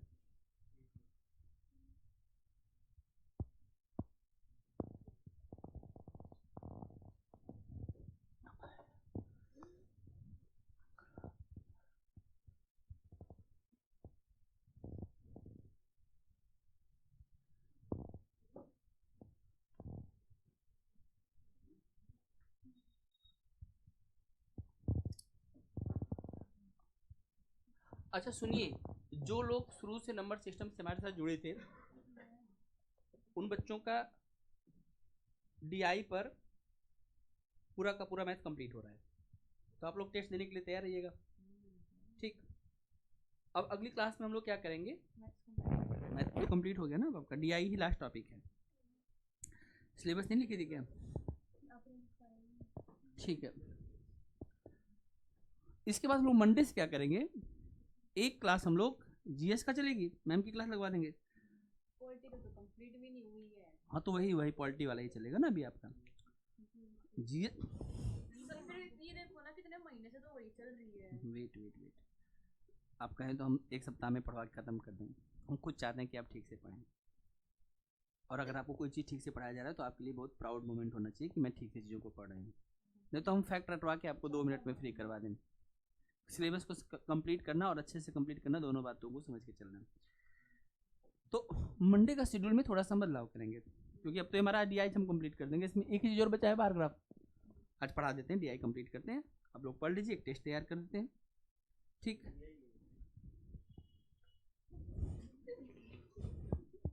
क्लास में रहते हो कि नहीं तुम? तो क्लास में हमने बोला नहीं तुमको कि प्यारे बच्चों, डीआई की क्लास में मैं इसके सिंह आप लोगों का स्वागत करता हूँ। नेटवर्क की पिछले 2-3 क्लास से आप लोगों को वीडियो नहीं मिल रही है, आज से आप लोगों को वीडियो मिल जाएगी। कुछ टेक्निकल इशू था, लेकिन आपको वीडियो मिल जाएगी, वो सारी वीडियो रिकॉर्ड सारी हो चुकी हैं, आपको मिल जाएगी। ठीक, तो अब हमारा एक सेक्शन मैथ का सफलतापूर्वक कंप्लीट हुआ आप लोगों के साथ में, जो बच्चे हमारे पास नंबर सिस्टम से जुड़े थे। इसके बाद आपकी पॉलिटी की क्लास जल्दी कंप्लीट हो जाएगी। हम ये चाह रहे हैं कि हम एक सब्जेक्ट आपके साथ और लेके चलें, रीजनिंग, क्योंकि रीजनिंग में हमने कुछ चीज़ें पढ़ाई हैं, है ना। तो रीजनिंग के जो भी टॉपिक छूटे हुए हैं, तो पहले हम रीजनिंग को कंप्लीट करेंगे, है ना। ठीक, जो लोग नंबर सिस्टम नहीं पढ़े या जो बच्चे बीच में आए, या जिन लोगों को लग रहा है कि हमारा कुछ सेक्शन हमें फिर से पढ़ लेना चाहिए, वैसे तो वीडियो आपको सारी मिल ही रही है, तो हम उन बच्चों को भी ध्यान में रखेंगे। तो हम अब थोड़ा सा उन बच्चों के लिए, जो बच्चे बाद में आए, उनके लिए हम फिर से नंबर सिस्टम से फिर से चीज़ों को शुरू करेंगे, लेकिन टाइमिंग में थोड़ा सा हम बदलाव रखेंगे। जो नहीं आएंगे उनको हम वीडियो दे देंगे, वीडियो देख लीजिए। हालांकि जिन्होंने शुरू से पढ़ा, जैसे बहुत सारे लोग आप में से जिन्होंने शुरू से पढ़ा है, तो आप लोगों का तो हो ही गया कंप्लीट, लेकिन आप लोगों के पास सुविधा भी रहेगी, वीडियो भी आपके पास रहेगी। थोड़ा सा अब टाइम को एडजस्ट करें, क्योंकि आपकी ये 2 क्लास हमें चलाना जरूरी है। जो सिलेबस बचा है उसी पर तो हम आगे चलेंगे, लेकिन जो लोग बाद में आए हैं उनके लिए भी मुझे ध्यान रखना जरूरी है। अपनी क्लास को हम सुबह 8:30 बजे रखते हैं। 8:30 रखेंगे तो 8:45 हो जाएगा। तो नहीं, सुनिए, एक मिनट सुनिए, मेरी बात सुनिए। 8:30 बजे रखेंगे, 8:30 बजे से लेकर के और 10 बजे तक इसमें हम बिल्कुल नए सिरे से आप लोगों को मैथ शुरू करेंगे, उन 2-4 बच्चों के लिए जो लोग बाद में आए हैं। हाँ, बाकी लोगों को वीडियो मिलेगी, वो देख सकते हैं। आप लोगों का टाइमिंग यही रहेगा 10 बजे वाला।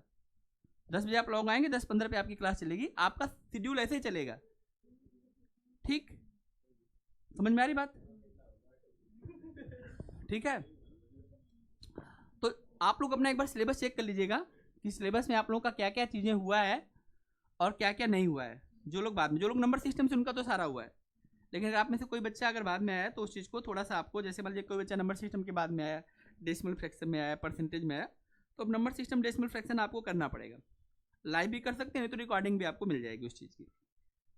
आपकी जो क्लास का टाइम ऐसे चलता रहेगा। अब आपका अगला सब्जेक्ट, हमारा ये प्रयास रहेगा कि पॉलिटिकल साइंस आपको जल्दी जल्दी कंप्लीट कराएं, और रीजनिंग के जो बचे टॉपिक हैं हम पहले उसको कंप्लीट करें। उसके बाद जब ये दोनों हो जाएगा तो आगे के लिए हम बात करेंगे। अब ये तो कल पता चलेगा ना नेक्स्ट क्लास में। तो ठीक है, तो आप लोगों का जो टाइम शेड्यूल रहेगा ना, आप लोगों के टाइम, इस बैच के टाइम शेड्यूल में कोई दिक्कत नहीं है, ठीक है। और मुझे लग रहा है कि नंबर सिस्टम की क्लास में जो बच्चे नहीं थे, रुकिए सही, वो 2-2 सब्जेक्ट पढ़ते चलेंगे, क्यों उड़ा रहे हो? उसमें मुझे लगता है कि अंकुर आप नहीं थे, गाजी आप भी नहीं थे। आप लोग कहाँ आए थे? परसेंटेज में आए थे। तो जैसे आप दोनों लोग भी नहीं थे, पुष्कर जी आप थे कि नहीं थे नंबर सिस्टम में? आप ही से तो बैच शुरू किए थे। कुछ आप प्रियांशु नंबर सिस्टम में थे कि नहीं थे? हाँ, सम ऑफ नेचुरल नंबर पढ़ाया था, वही नंबर सिस्टम था। आप में से जो भी बच्चे नहीं हैं, मैं बता रहा हूँ, आप ये मत सोचिएगा कि जो है फिर हम आपको कोई मैसेज भेजेंगे। हम पहले से बता रहे हैं मंडे से आप लोग सुबह 8:45 पर यहाँ पर मुझे अपना दर्शन देंगे। और फिर जो है हम अगर नहीं आ पाएंगे तो भी कोई दिक्कत नहीं, हम आपको वीडियो प्रोवाइड करवा देंगे, ठीक। लेकिन जो लोग आसपास रहते हैं, जो लोग आ सकते हैं जरूर आएंगे, ठीक है, क्योंकि क्लास रखी गई तो कोई तो क्लास में होना चाहिए। पता चला आप सब लोग वीडियो के चक्कर में रह गए और मैं यहाँ पे सुबह सुबह जग के आ रहा हूँ, प्यारे बच्चों कर रहा हूँ और बच्चे हैं नहीं, ठीक है। तो ऐसे अच्छा मैं दोपहर में वीडियो रिकॉर्ड करके भेज दूँ फिर, समझ में। इसलिए आप लोगों को आना कंपल्सरी है। जो लोग छूटे हैं क्लास में रहेंगे, पढ़ेंगे, पूछेंगे, क्लास का अपना एक माहौल होता है। और अगर अपने से कोई बच्चा रिवाइज भी करना चाहता है ना, if anyone want to revise, कि हम क्लास में बैठ के दोबारा से रिवाइज कर सकते हैं, तो अभी हम आपको अलाउड कर सकते हैं शुरुआती कुछ टॉपिक में, ठीक है। बात समझ में आई बात। बाकी आपका जो ये बैच चल रहा है ऐसे चलेगा, क्योंकि मैथ में कंप्लीट कर रहा हूँ तो रीजनिंग के टॉपिक को पहले कंप्लीट करूँगा, कम से कम सेक्शन वाइज आपके कुछ चीज़ें कंप्लीट हो, जैसे ज्योग्राफी आपके कंप्लीट हो गई, मैथ कंप्लीट हो जाएगा, रीजनिंग कंप्लीट हो जाएगा, पॉलिटी कंप्लीट हो जाएगा, ये सब कमिंग सून में आपका बहुत जल्दी जल्दी कंप्लीट हो जाएगा। फिर जो बची चीज़ें उस पर हम लोग काम कर लेंगे, ठीक है। तो ये सब मत सोचो क्या क्या बचेगा, पढ़ो पहले चुपचाप। जब तक सिलेक्शन नहीं होता है तब तक पढ़ना पड़ता है, समझ में आई बात। कंपटीशन में ये नहीं कि हाँ क्या क्या हो गया बस पूरा हो गया चलो भाग जाओ निकल लो, ठीक है। इधर देखो ध्यान से, ठीक है। कोई दिक्कत तो नहीं किसी बच्चे को, आगे बढ़ सकते हैं ना बेटा। देखो इधर,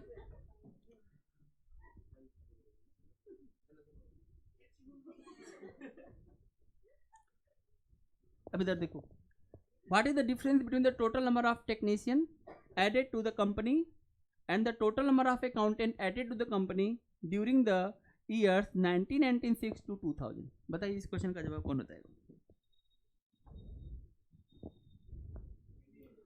डिफरेंस करना है, किस में डिफरेंस करना है, total number of technician added to the company, जो कंपनी में जितने भी टेक्नीशियन जो है ऐड किए गए, and the total number of accountant, जो हमने अकाउंटेंट ऐड किए, उन दोनों के डिफरेंस के बारे में पूछ रहा है। कौन सा आंसर होगा बोलो। 88। आप देख सकते हैं, देखो हमने जितने भी यहाँ पर है सारे वर्षों में इनको जोड़ दिया, यहाँ पर इन सभी वर्षों में जो लोग थे सबको जोड़ दिया और दोनों का अंतर किया। डाटा देखने में आपको दिक्कत नहीं होना चाहिए। देखो 272 यहाँ पर कहीं पर होगा 1996 से, और ये देखो टेक्नीशियन में 272, 240, 236, 256 और 288, इनको हमें जोड़ना था।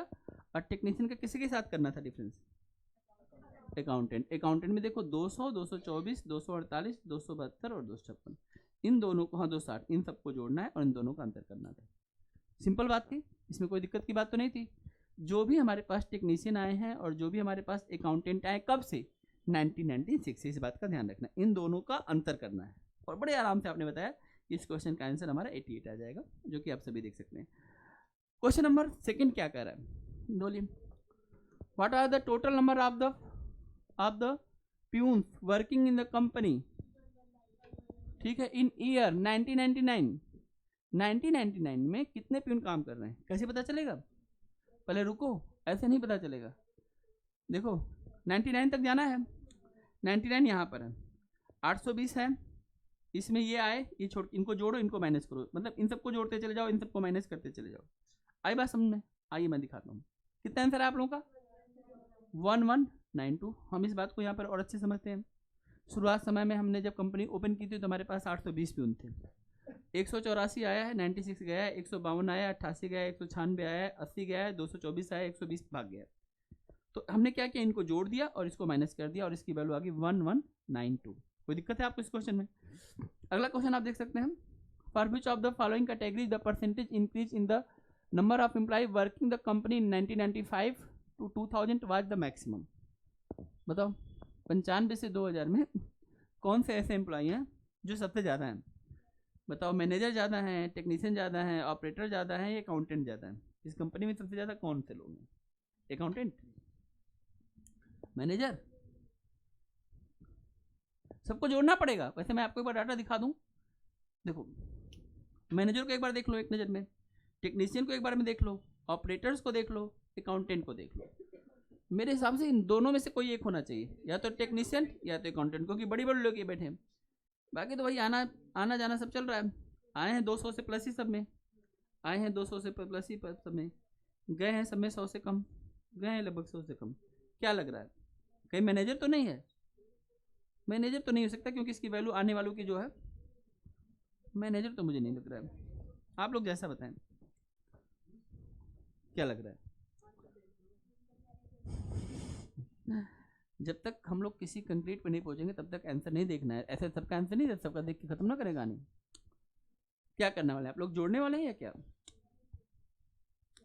देखो अगर मैं टेक्नीशियन को देखूं, मोटी मोटी बात देखूं, 1200, 12 2 14, 2 16, 2 18, 2 20, 2 22, ये मान लेते हैं कि 23 24 25, 2500 के आसपास है, जिसमें से 100 200 300 400 500, इसमें टोटल वैल्यू 2000 के आसपास पहुंचेगी। समझ रहे, लंब सम गिना हूँ एग्जैक्ट नहीं गिना। अगर हमारे पास दूसरी वैल्यू वैल्यू अगर मान लीजिए अकाउंटेंट के लिए लेते हैं, हम इसको 2000 ही मान लेते हैं, 40 ही तो कम है, कहीं से कंट्रोल कर लेंगे। ठीक है, 2000, 2200, 2400, 2600, 2800 और 3000 के आसपास पहुंच गया वैल्यू। 1 2 3 4 और 5, 2500 के आसपास इसका भी आ रहा है, इसका भी तो 2500 के आसपास आ रहा था। आंसर तो इन्हीं में से कोई एक हो सकता है, कौन सा लग रहा है आप लोगों को?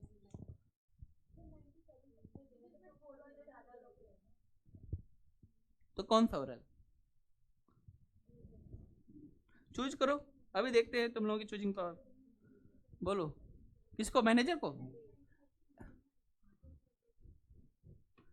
और इसका सही आंसर निकल गया मैनेजर। एक्चुअल में हमने इस बात का यहाँ पर ध्यान देना था कि जब हमने नए 760 रखे हैं, लेकिन यहाँ पर देखो ये लगभग 300 के आसपास लोग आ गए, यहाँ पर 179 आ गया, ऐसे कैसे? मैनेजर कैसे ज़्यादा हो गया, मैनेजर कैसे ज़्यादा हो गया? छोड़ने वाले भी इतने कम नहीं हैं, रुको पूरा डाटा देखते हैं। देखो यहाँ पर कितने हैं, number of manager working the company, ठीक 1252, ठीक है। Number of technician in the company, number the operator in the company, ठीक, number of the accountant working in the company, number of the peon working in this company. अरे इसका percentage निकालना था, क्या निकालना था? परसेंटेज। तो परसेंटेज में दो वैल्यू इफेक्ट करती है, हमने बताया था नीचे की वैल्यू छोटी भी तो होनी चाहिए, ऊपर की वैल्यू बड़ी और नीचे की वैल्यू छोटी। तो भाई एक एक ना क्वेश्चन आपको निकालना पड़ेगा, इसमें पूरा प्रोसेस करना पड़ेगा। पूरा प्रोसेस के हिसाब से 760 लोग शुरू में थे, अब इसके बाद जितने भी लोग आए सबको हमने जोड़ा, जो भी लोग छोड़ के गए इनको हमने भेजा, तो इसकी वैल्यू आ गई 1200 कितना 52। तो 1252 हमारे पास लास्ट में है, और शुरू में हमारे पास कितना था 760। कितने लोग हमारे पास बढ़े होंगे, हम इनका डिफरेंस करेंगे और इसको परसेंटेज से देख लेंगे, जिसकी वैल्यू 64% आती है, कि हमारे पास जो शुरू में लोग थे उनकी तुलना में 64% लोग बढ़े। बाकी अगर हम सबका देखेंगे तो इसका जैसे परसेंट देखो 61 आ रहा है, इसका परसेंटेज अगर आप निकालेंगे तो इसका 64 आ रहा है, और इसका भी था 64.74। तो अगर आप इसको देखेंगे तो इसका 64 आ रहा है, ये हम लोग जो है बार बार, ये कौन सा ऑपरेटर्स है, ऑपरेटर का 64 आ रहा है। अकाउंटेंट का अगर आप देखेंगे तो इसका 62 आ रहा है, ठीक है। प्यून का आप देखेंगे तो प्यून का परसेंटेज 57% आ रहा है। इस तरह से इनके हम परसेंटेज को देखना था, और परसेंटेज निकालना आपको आता ही है, ठीक।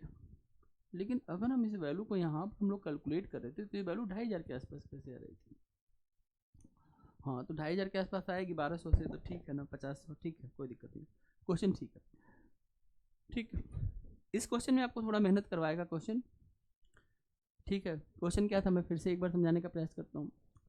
जो हमारे पास एम्प्लॉय हैं हम उन सबको जोड़ेंगे, जितने लोग गए हैं उनको माइनस करेंगे, फाइनल जो चीज़ हमारे पास आ रही है वो कितनी बढ़ी उसको परसेंटेज में देखना था। क्योंकि क्वेश्चन का लाइन जरा ध्यान से आप पढ़िएगा, केवल बढ़ने की बात नहीं थी। For which the of the following category percentage increase, ठीक, number of employ working the company from 1995 to 2000, 2000 तक कितने लोग बढ़े उनका परसेंटेज निकालना है। तो बढ़ने का मतलब हो गया कि जो आए और गए वो सब चीज़ में देखनी पड़ी, कितने लोग आए इस दौरान और कितने लोग गए, तब हम देखेंगे कि हम कहाँ पहुँचे हैं और कितना। जैसे आप इस क्वेश्चन को फिर से देख लीजिए, हमारे पास ये सब लोग आ चुके हैं और ये सब लोग गए हैं, ये हमारे पास हो गया 1252, और शुरू हमारे पास था ये वैल्यू बहुत कम है, देखो 760 है, तभी तो इसकी वैल्यू तुरंत आई ज़्यादा, तो इसकी वैल्यू आ जाएगी 64.74। ऐसे आप सारा करके देख लीजिएगा। अगला क्वेश्चन नेक्स्ट करके देखो, करिए बनाइए, बोलो देखो। What is the pooled average of the total number of employ of all categories in the year 1997? ठीक है, what is the pooled average of the total number of employ of all categories in 1997?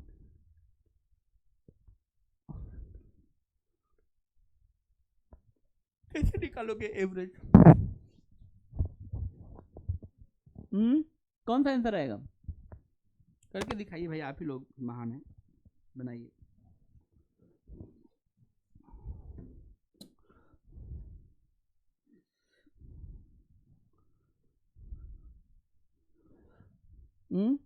कौन सा?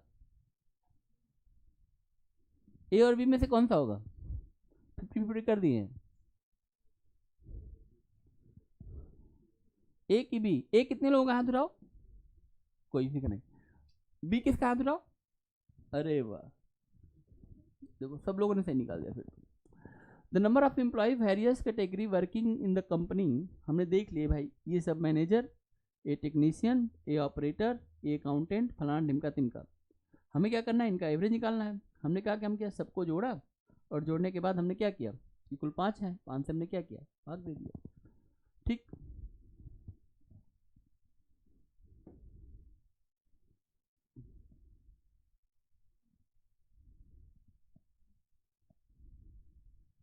देखो जब 1997 में जाओगे ना, तो 95 को लोगे, 96 को लोगे और 97 को लोगे, और 96 और 97 में जो लोग छोड़ गए उनको माइनस करना पड़ेगा।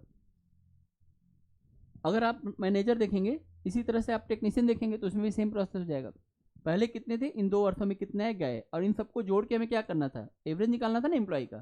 तो हम देख सकते हैं कि हमारे पास एवरेज एम्प्लॉय कितने हैं हर एक डिपार्टमेंट पे, 1111, मतलब 1195। आपको पता होगा, हम शुरू में हमने एक बात बोली थी कि यह कंपनी 5000 लोगों की है। आप देख सकते हैं कि इस वर्ष में अगर हम इसका 5 गुना कर दें तो लगभग 6000 के आसपास की वैल्यू आ जाएगी। ठीक है, आ जाएगी ना, ये बात आप समझ पा रहे हैं? फिर लगभग 1200 के आसपास की वैल्यू है, 12-25-60।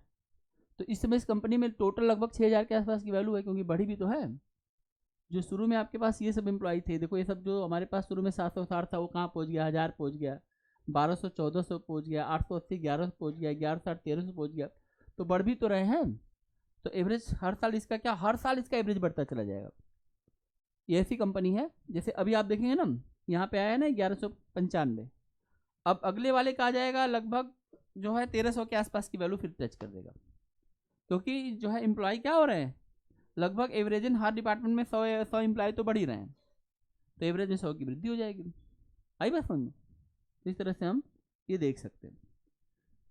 During the period between the 1995 and 2000, the total number of the operator who left the company, in what percentage of the total number of operator who joined the company? तो जितने लोग ज्वाइन किए और जितने लोग गए, जो गए उनको ऊपर लिखो और जो ज्वाइन किए उनको नीचे लिखो और मल्टीप्लाई 100 कर दो। इसकी वैल्यू 100% से नीचे ही आएगी, क्योंकि जाने वाले लोग कम ही हैं।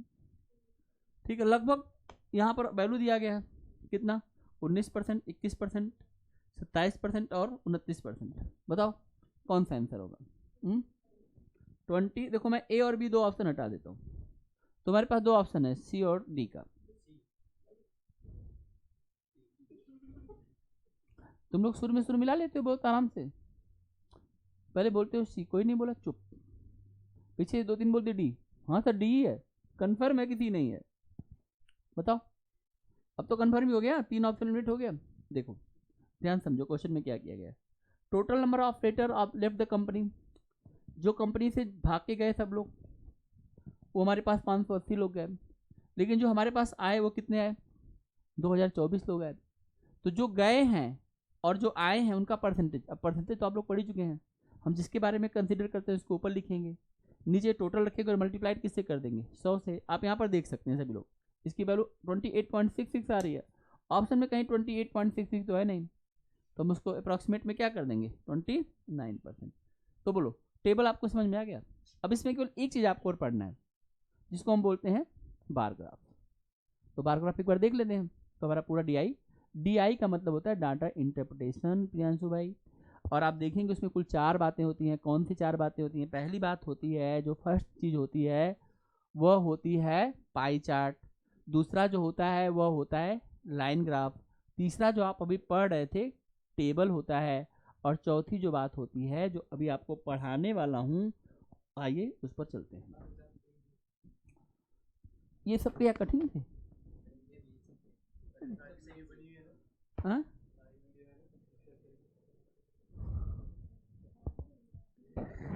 नहीं मानने वाले के लिए हम कुछ कर नहीं सकते हैं, हम कोशिश करते रहते हैं, अब देखते हैं कि क्या है क्या नहीं है। ठीक है,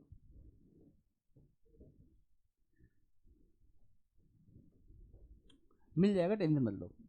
अभी जो सामने इसको पढ़ो।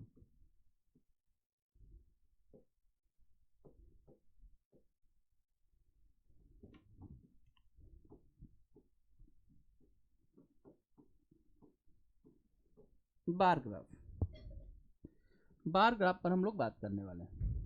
ठीक, ठीक है, ठीक है। सुबह हो गई, जागो। हाँ, लिख लिए? मोहन कह रहे, देखिए इधर, बार ग्राफ का मतलब होता है, हिंदी में इसको बोलते हैं मिस्टर गाजी,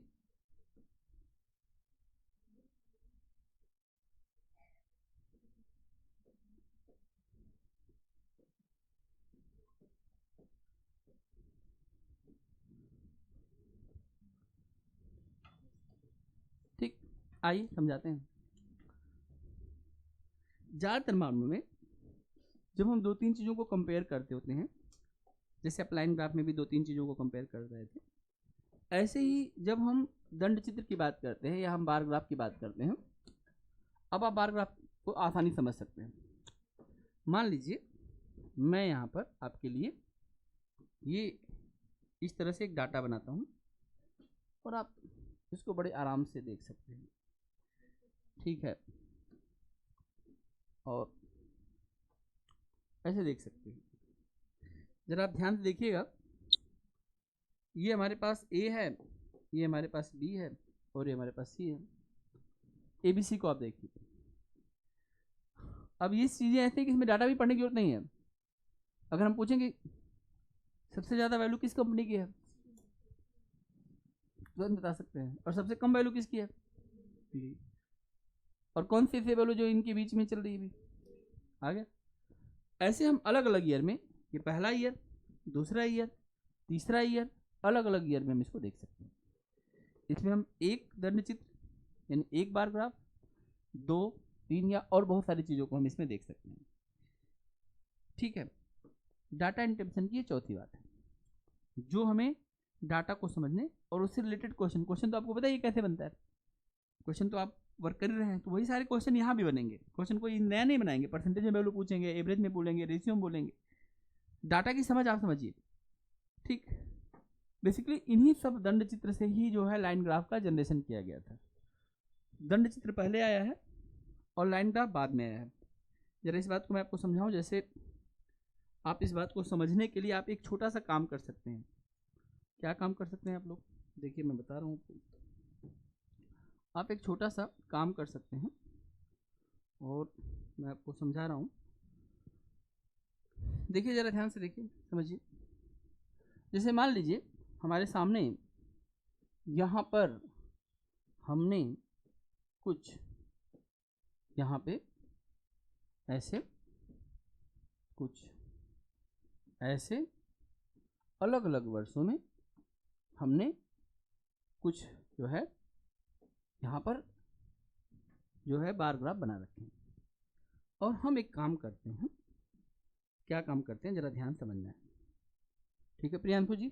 देखिए हम इसके मिड पॉइंट को, मिड पॉइंट आप देख ही रहे होंगे, सब लोगों को इसका मिड पॉइंट दिखाई दे रहा होगा। हम ये मिड पॉइंट को मिलाने वाले हैं। अब जरा देखिए, अगर हमने इन मिड पॉइंट को आपस में मिलाया होगा तो क्या हमें कोई लाइन दिखाई देगी, आप लोगों को दिखाई दे रही कोई लाइन, यही लाइन लाइन ग्राफ का काम करती है। ठीक, लाइन ग्राफ बनाया ऐसे जाता है, फिर से आप देख सकते हैं, आप इसको देख सकते हैं, ये लाइन ग्राफ आपको दिखाई दे रहा होगा, सभी लोगों को दिखाई दे रहा होगा, इसमें किसी को कोई दिक्कत नहीं होनी चाहिए, आप आसानी से इस लाइन ग्राफ को देख सकते हैं। मैं फिर से इसको दिखा देता हूँ, आप देखिए लाइन ग्राफ यहाँ पर दिखाई दे रहा है आप लोग को, यही लाइन ग्राफ का जनरेशन हुआ। ठीक, धन चित्र से ही किसका जनरेशन हुआ? लाइन ग्राफ का, जिसकी उपयोगिता आगे और तरीके से मैंने कहा सेंसिटिव मामलों में लाइन ग्राफ चलता है, लेकिन जनरेट यहीं से किया गया। हम किसी वैल्यू को बढ़ता घटता देखते हुए अब हमने उसको किस पे हम लेके गए, ताकि हम उसके स्लोप को, उसकी फ्रीक्वेंसी को, बहुत सारी चीज़ों को फिर हम ऑब्जर्व करते हैं टाइम के साथ में। ठीक, ये हमारा दंड चित्र है। आइए हम इस चीज़ को समझने के लिए चलते हैं गूगल के पास। ठीक,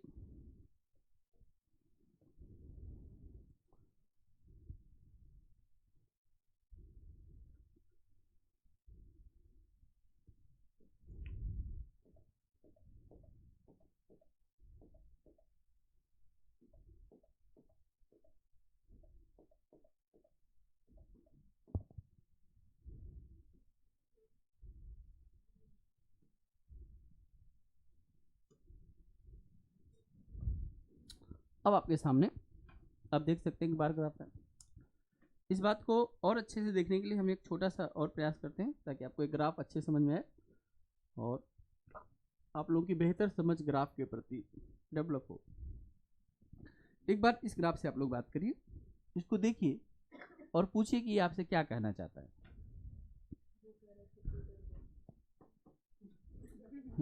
परमानेंट छुट्टी हो रही है अब इस बैच की, मैथ कंप्लीट, इससे बड़ी छुट्टी क्या चाहिए? खुशी नहीं हो रही है? खुशी, तुमको खुशी नहीं हो रही है? दुख, यही तो जीवन का सत्य है। खुशी को दुख है और दुख को खुशी है।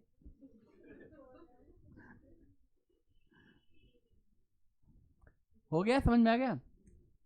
B1, B2, B3, B4, B6 ये 6 ब्रांचेज हैं, और इन 6 ब्रांचेज में आप देख सकते हैं कि सेल्स है इन थाउजेंड्स में। ये देखो यहाँ पर लिखा हुआ है, तो मैं इस डाटा को यूज कर लेता हूँ। ठीक, और यहाँ पर दो चीज़ और देखना है, 2000 और 2001, यानी दो कंपैरेटिव ईयर्स हो गए। पहला जो वर्ष होगा वो निश्चित रूप से 2000 होगा, और बाद वाला क्या होगा? 2001। वहाँ से भी हम देख सकते हैं, मार्क कर सकते हैं। बनाने का तरीका भी यही है कि कमिंग वर्ष को आगे बनाया जाए। अगर हम ध्यान से देखें तो देखो B1, B3, B4, B5 और B6 ये सब ब्रांच कर रहे हैं कि प्रोग्रेस होगी, क्योंकि वैल्यू क्या हो रही है, देखो इंक्रीज हो रही है कि डिक्रीज हो रही है? इंक्रीज हुई है। सिर्फ एक ब्रांच B2 ऐसा है जो 75 से कहाँ पहुँच गया? 65 पर, यानी इस ब्रांच पर जो सेल्स हुआ है वो कम हुआ है। अब बताओ, अगर तुम इस कंपनी के मैनेजर हो या तुम इस कंपनी से जुड़े हुए हो और तुम्हारे पास ये डाटा है, तो तुमको किस ब्रांच पर सबसे ज़्यादा ध्यान देने की जरूरत है? B2 पर। वाई? क्योंकि यार सभी ब्रांच तो ग्रो किए और ये ब्रांच ग्रो क्यों नहीं किया, और ऊपर से और डाउन ही हो गया, कांस्टेंट भी नहीं रहा। तो हम जाके यहाँ के उन फैक्टरों को समझने का प्रयास करेंगे, जिससे समझ में आ रहा है एनालिसिस कैसे होता है। हम सारे ब्रांच पे नहीं भागेंगे, कंट्रोल कैसे होता होगा, चीज़ें कैसे कंट्रोल होती हैं, जरा इस बात को समझना। हर चीज़ का काम करने का सिस्टम है। ये पूरा इतना बड़ा देश कंट्रोल होता है और रोटेट होता है और सही चलता है। पूरा विश्व जो है लोहा मानता है भारत की इस व्यवस्था को। तब तो सब चीज़ों के पीछे दिमाग लगा हुआ है। देखो यहीं से पता चला कुछ गड़बड़ी, यहाँ पर जाके रिसर्च करेंगे, बात करेंगे, पता करेंगे, मार्केट के बारे में जानेंगे, पूरी टीम वहीं पर छोड़ के रखेंगे, वर्क करेंगे वहीं से, और फिर इसको भी अगर हमने इसको बूम करा दिया तो बाकी भी तो हम बूम कर ही रहे हैं। ठीक, दूसरी चीज़ एक जगह और एनालिसिस करेंगे। देखो अगर कोई चीज़ 80 की थी और 105 पे गई, 25 बढ़े, 95 से 110 पे गए, 15 बढ़े, 85 से 95 पे गए, 10 बढ़े, 75 से 95 पे गए, 20 बढ़े, 70 से 80 पे गए, 10 बढ़े, 75 से 95 20 बढ़े हम लोग, और 85 से 105 25 बढ़े। हमें लगता है कि ये दो वैल्यू हैं जो हमें बता रहे हैं कि हमारा ग्रोथ हुआ है। अगर हम इस ग्रोथ को परसेंटेज में एक बार देख लें कि परसेंटेज वृद्धि कहाँ पर है, तो और मामला क्लियर हो जाएगा।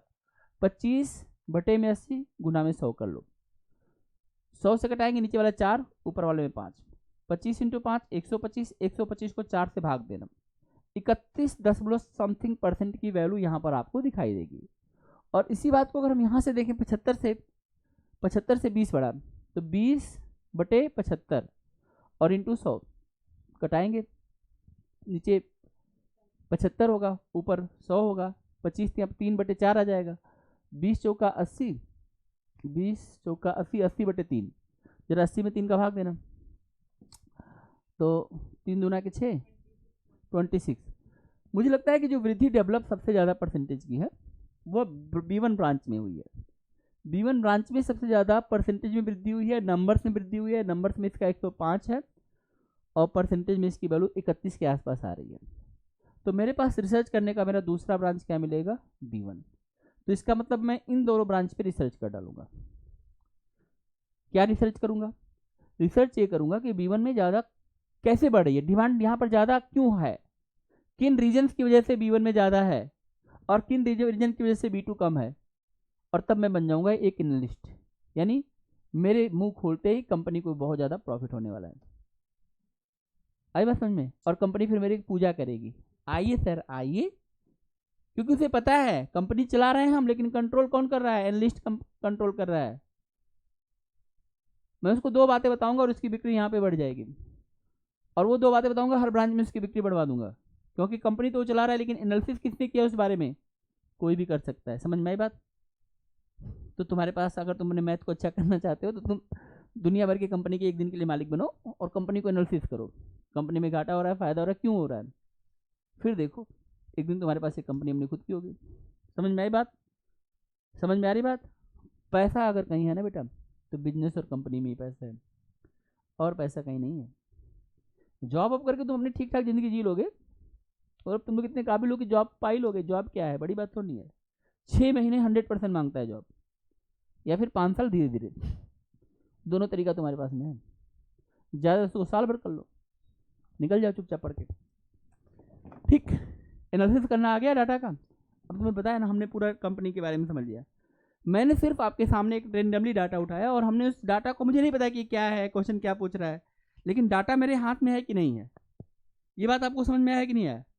हम इसको समझ गए कि यहाँ पे हो क्या रहा है, समझ में आ गया। अब इस पूरी बात को देखने के लिए अब हम क्वेश्चन से बात करते हैं और निकलते हैं इस बार ग्राफ से बाहर। आइए अब देखो, जरा पढ़ो बेटा क्या लिखा है, यहाँ से पढ़ो, पढ़ो जरा ऊपर की line. The bar graph given below show the sales of books. बेच रहा है, क्या बेच रहा है? किताबें बेच रहा है। In thousands number from 6 branches of a publishing company during the 2 consecutive year 2010। दो वर्ष हैं, अलग अलग वर्ष, 6 अलग अलग ब्रांचों पर किताबें बिक रही हैं। ये है ब्रांच के नाम B1, B2, B3, जिसके में पढ़ने की कोई जरूरत नहीं, क्योंकि हमने ये बात पहले ही चीज़ों को तय कर लिया था। बस हमें ये पता चला कि किताब की बात हो रही है, ये बेच रहे हैं किताब। ठीक है, बहुत अच्छा करना। ठीक,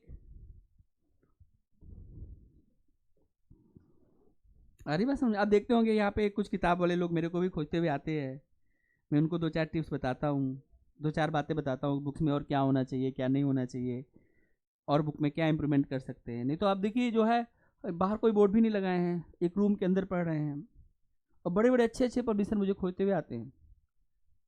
मेरे पास बहुत सारे ऑफर भी था, मैं किताब लिखने के लिए बहुत सारा ऑफर था, उन्होंने कहा कि हम आपको अच्छी रॉयल्टी देंगे, मेरे पास टाइम ही नहीं है। क्योंकि मेरे पास टाइम रहेगा ना बेटा, तो मैं कुछ ऐसी चीज़ें सोचूंगा जिससे मैं अपने बच्चों को बात बताऊँ, उसका सिलेक्शन हो। इसीलिए हर आदमी एक ही जगह पर फोकस रह सकता है। ठीक है, तुम में से जो बच्चा सिलेक्शन ले लेगा वही मेरे लिए सबसे प्यारा बच्चा है, और जो नहीं लिया वो मेरे लिए सबसे बड़ा दुश्मन है। फिर उसको डांटूंगा, बोलूँगा, गुस्सा करूँगा, फिर पढ़ाऊँगा, फिर सिलेक्शन दूंगा। समझ में आई बात? हमें अपने अपने काम को सही से फोकस करके चलना है। आई बात समझ में? सिलेक्शन लेना एक आर्ट्स है, पागलों की तरह मेहनत करने की जरूरत नहीं है। आई बात समझ? समझदार व्यक्ति की तरह सही तरीके से चीज़ों को समझदारी से, अपनी इफिशिएंसी को समझते हुए पढ़ने की जरूरत है, अपने आप सिलेक्शन मिल जाता है। आप अपने उस प्रोसेस को कंप्लीट रखिए, और किसी बच्चे का सिलेक्शन हो जाता है, कमजोर से कमजोर बच्चा टॉप कर जाता है एग्जाम में। आई बात समझ में? पहले आप पढ़ने में कैसे, उन सबको भूल जाइए, फिर भूल जाइए, वो सब कूड़ा है, ऐसे समझ लीजिए। तो नई चीज़ क्या है, अगर आप ये बात नहीं समझ पाएंगे कि नया क्या है, नया क्विक, एकदम तेजी से हम कैसे टाइम को पीछे छोड़ेंगे, अब उसके लिए बस आपको काम करना है। समझ में आई बात? तो वो चीज़ अगर आपने पकड़ लिया ना बेटा, लाइन लेन जिसकी सही हो जाएगी वो सिलेक्शन लेके चला जाता है। ठीक है, क्लीन बॉल करने के लिए बस एक ही बॉल सही से जाए और सामने वाले को चित कर दे, बात खत्म। बार बार एग्जाम क्यों देना? देखो, what is the ratio of the total sales of the branch B2 for the both year, total sales branch B4 of the both year. ये B2 का है ना, टोटल कर लो, और जो ये B4 है ना, इसका टोटल कर लो और इसका रेशियो निकाल लो। आप देख सकते हैं 5 से कट जाएगा 25 बार में, 5 से कट जाएगा कितनी बार में, 15 बार में और 13 बार में। 15 और 13 कितना हो गया 28। 28 यानी 7 से कटने वाली संख्या होनी चाहिए। आंसर क्या होगा बोलो।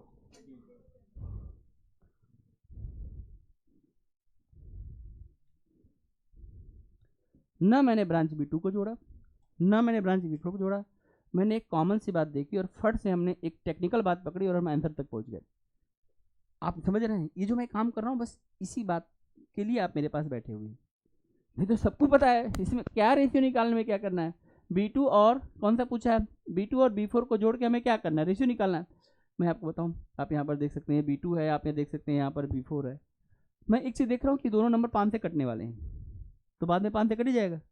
तो मैंने सीधा इसको 5 से कटा दिया। हमने कहा 5 से कट के तुम क्या होगे 15 होगा, 5 से कट के क्या हो जाएगा बोलो 13 हो जाएगा। 15 और 13 कितना होता है 28।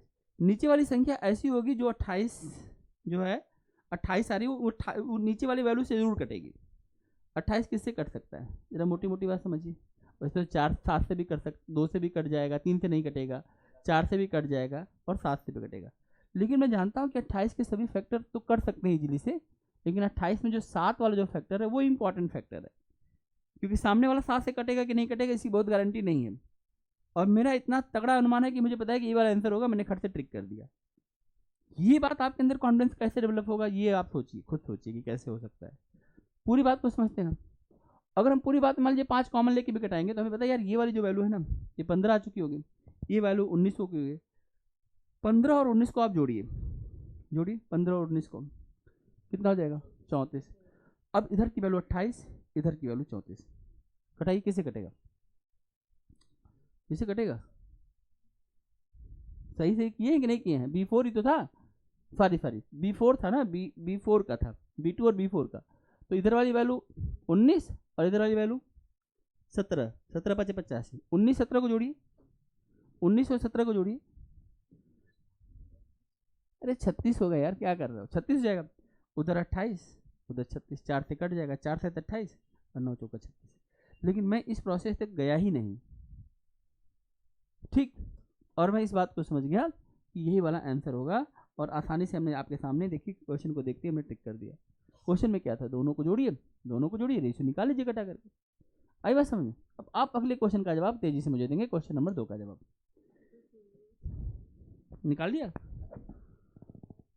The cells of the branch B6 for the both the year is what percentage of the total cells of the branch B3 for the both year।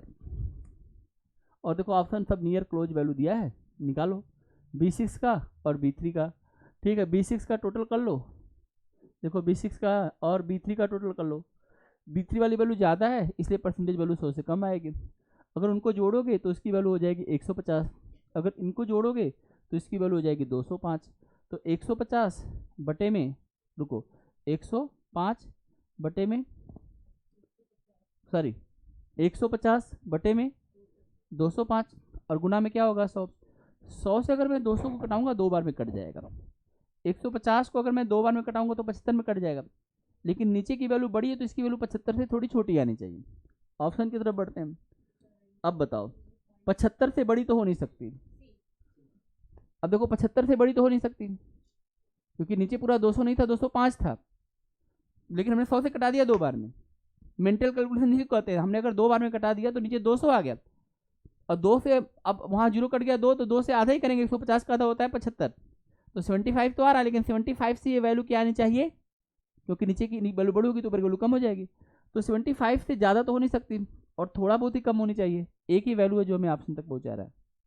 क्या लग रहा है आप लोगों को, सी होगा कि नहीं होगा? देखो बताओ, इस क्वेश्चन को बनाने के लिए क्या मैंने कोई पेन उठाया? तो आप क्यों नहीं ऐसे डायरेक्ट बताते हैं कि इसका आंसर यही होगा? समझ में आ रही बात? किस बात के सिलेक्शन मिल रहे हैं, समझ रहे हैं इस बात को? और जो बच्चा सिलेक्शन लेगा वो इस लेवल तक जरूर सोचेगा, या उसके अंदर कोई एक्स्ट्रा स्किल जरूर होगी जो उस एग्जाम के पेपर को तेजी से करके जाएगा। आप लोग सोचिए कि वो एक्स्ट्रा स्किल क्या है। मुझे क्या, मैं तो पढ़ा ही दूंगा, 5 मिनट में 10 मिनट में क्वेश्चन बन जाएगा। क्वेश्चन तो बन ही जाएगा, क्वेश्चन बनने का टेंशन नहीं। इधर आप क्वेश्चन को लेके फोकस कितना है, 6-7 महीने के लिए, साल भर के लिए अपने दिमाग में सिर्फ इन्हीं बातों को डालो, फिर देखो अपने आप ही आंसर तक पहुंच जाओगे। फिर तुम्हें पीछे मुड़ के नहीं देखना, लोग तुमको फॉलो करेंगे फिर, नहीं तो तुम जीवन भर लोगों को फॉलो करोगे। देखो जो बात हम कर रहे थे यहीं पर किया है, लेकिन हमने इस कैलकुलेशन को मन में किया और कर दिखाया। अब तुम्हारी जिम्मेदारी है, जरा एक क्वेश्चन तुम भी बना के दिखाओ बेटा। हाँ बेटा बनाओ। क्वेश्चन है what percentage of the average sale of the branches B1 B2 B3 in 2001 is the average sales of the branches B1 B3 B6 in 2000। 1 2 3 का 2001 लेना है, 1 3 6 का 2000 लेना है और इसका एवरेज निकालना है। एवरेज नहीं निकालना है, परसेंटेज निकालना है। और 3 3 है तो एवरेज नहीं भी निकालोगे तभी तुम्हारा काम चल जाएगा, क्योंकि 3 से उसको भाग दो, 3 से इसको भाग दो, इसका कोई मतलब नहीं बनता है। तो उनकी तीनों वैल्यू को जोड़ के इनकी तीनों वैल्यू से जोड़ के भाग दे के 100 से मल्टीप्लाइड कर दो, ठीक है। B1 B2 B3 की वैल्यू कम आएगी, B1 B3 B6 की वैल्यू ज़्यादा आएगी। कम वैल्यू को ज़्यादा वैल्यू से भाग देना है, लेकिन एक है 2001 का, एक है 2000 का। बोलो कौन सा आंसर? बे यार क्या करेंगे।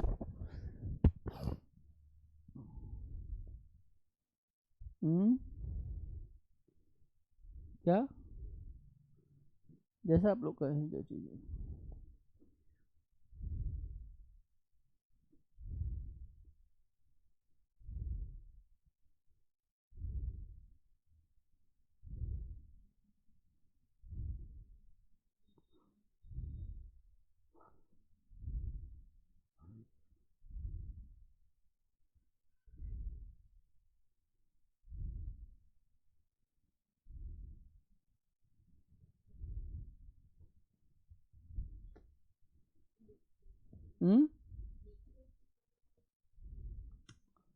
ये बताओ 3 से भाग मत देना। देखो इसमें दोनों में 3 से भाग दिया वो 3 कट जाएगा।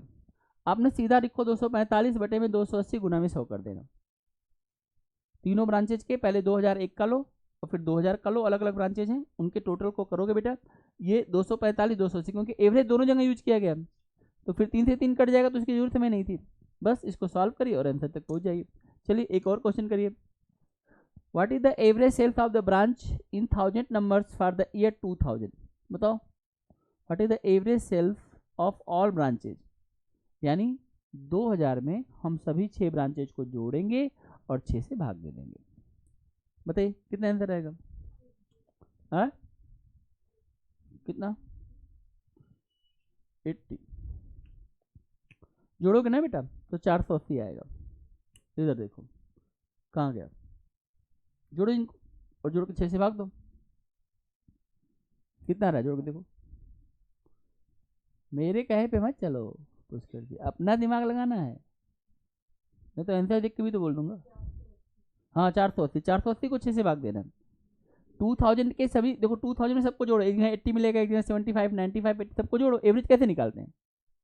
एवरेज निकालने के लिए हमारे पास तरीका क्या है? सबको जोड़ो भाग दे दो, भाग दे दिया, बात खत्म हो गया। बताओ total sales B1 B3 B5 together for both the year in the 1000 number. तो इसमें क्या दिक्कत है? B1 का दोनों ले लो, B3 का दोनों ले लो और भी सारे ऑड नंबर लेना है आपको और जोड़ के क्या करना है, बस बता देना है। इसमें कुछ करना ही नहीं है। कुल 6 वैल्यू मिलेगी, B1 की 2 वैल्यू मिलेगी, B3 की 2 वैल्यू मिलेगी और B5 की 2 वैल्यू मिलेगी, ठीक है। और दोनों को जोड़िए, 2000 2001 वाली, फिर 2000 2001 वाली, फिर सबको जोड़ के और इसका आंसर बता दीजिए कितना आएगा आंसर इसका। हाँ अब तो आएगा ही 560। अब तो ये देखो इसका दोनों वैल्यू 8105, इसका दोनों वैल्यू 95 1010, इसका दोनों वैल्यू 75 95, दोनों को जोड़ के हमें किससे भाग देना है? किससे भाग देना है? किसी से नहीं, भाग भाग नहीं देना है, टोटल पूछा है। बोलो कर लोगे कि नहीं कर लोगे? ठीक है। अब आप लोग बताइए, आप लोगों को बार ग्राफ समझ में आया कि नहीं आया? अगर शुरू से आप पढ़ रहे होंगे तो आप DI में एकदम कंफर्टेबल हो जाएंगे। और अगर आपको लग रहा है कि अगर आपको नहीं समझ में आया तो हमारे पास कुछ क्वेश्चन है इस पार्ट चार्ट में, जो क्वेश्चन आप कहेंगे मैं वही बता दूंगा। हमारे पास यहाँ पर बहुत सारे क्वेश्चन हैं और मुझे लगता है कि 19 क्वेश्चन हैं, ठीक है। आप में से कोई बच्चा जो भी क्वेश्चन नंबर चूज करेगा हम वही बता देंगे। तो हम 1 2 क्वेश्चन आपसे पूछ लेते हैं, फिर अगर आपको सारा आ गया तो अब आप बता दीजिएगा, ठीक है। आप पूछेंगे या मैं पूछूंगा?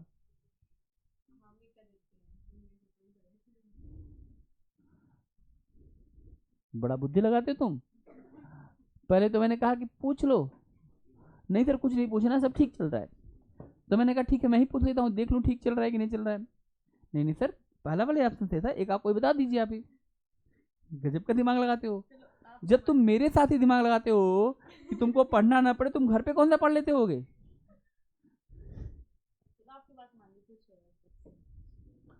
चलो रेंडमली कोई सी भी क्वेश्चन पर हम जो है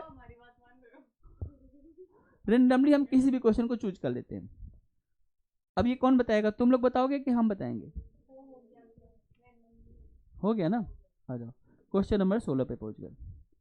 आओ देखो ध्यान से क्वेश्चन को, केवल इसको एनालिसिस कर लो। तुम एक काम करो ना, छोड़ो सारी चीज़ें, क्योंकि ये तो तुम्हें पता चली गया फिर करना क्या है।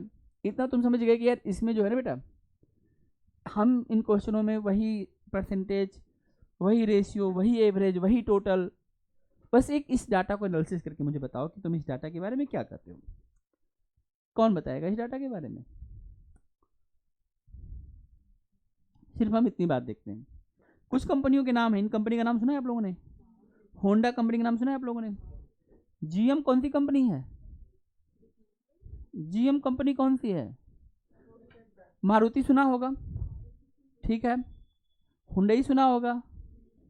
ये कौन सी है, हिंदुस्तान मोटर्स सुना होगा, हिंदुस्तान मोटर्स का नाम। एक कंपनी जीएम है, खोजो जरा जीएम कंपनी कौन सी है।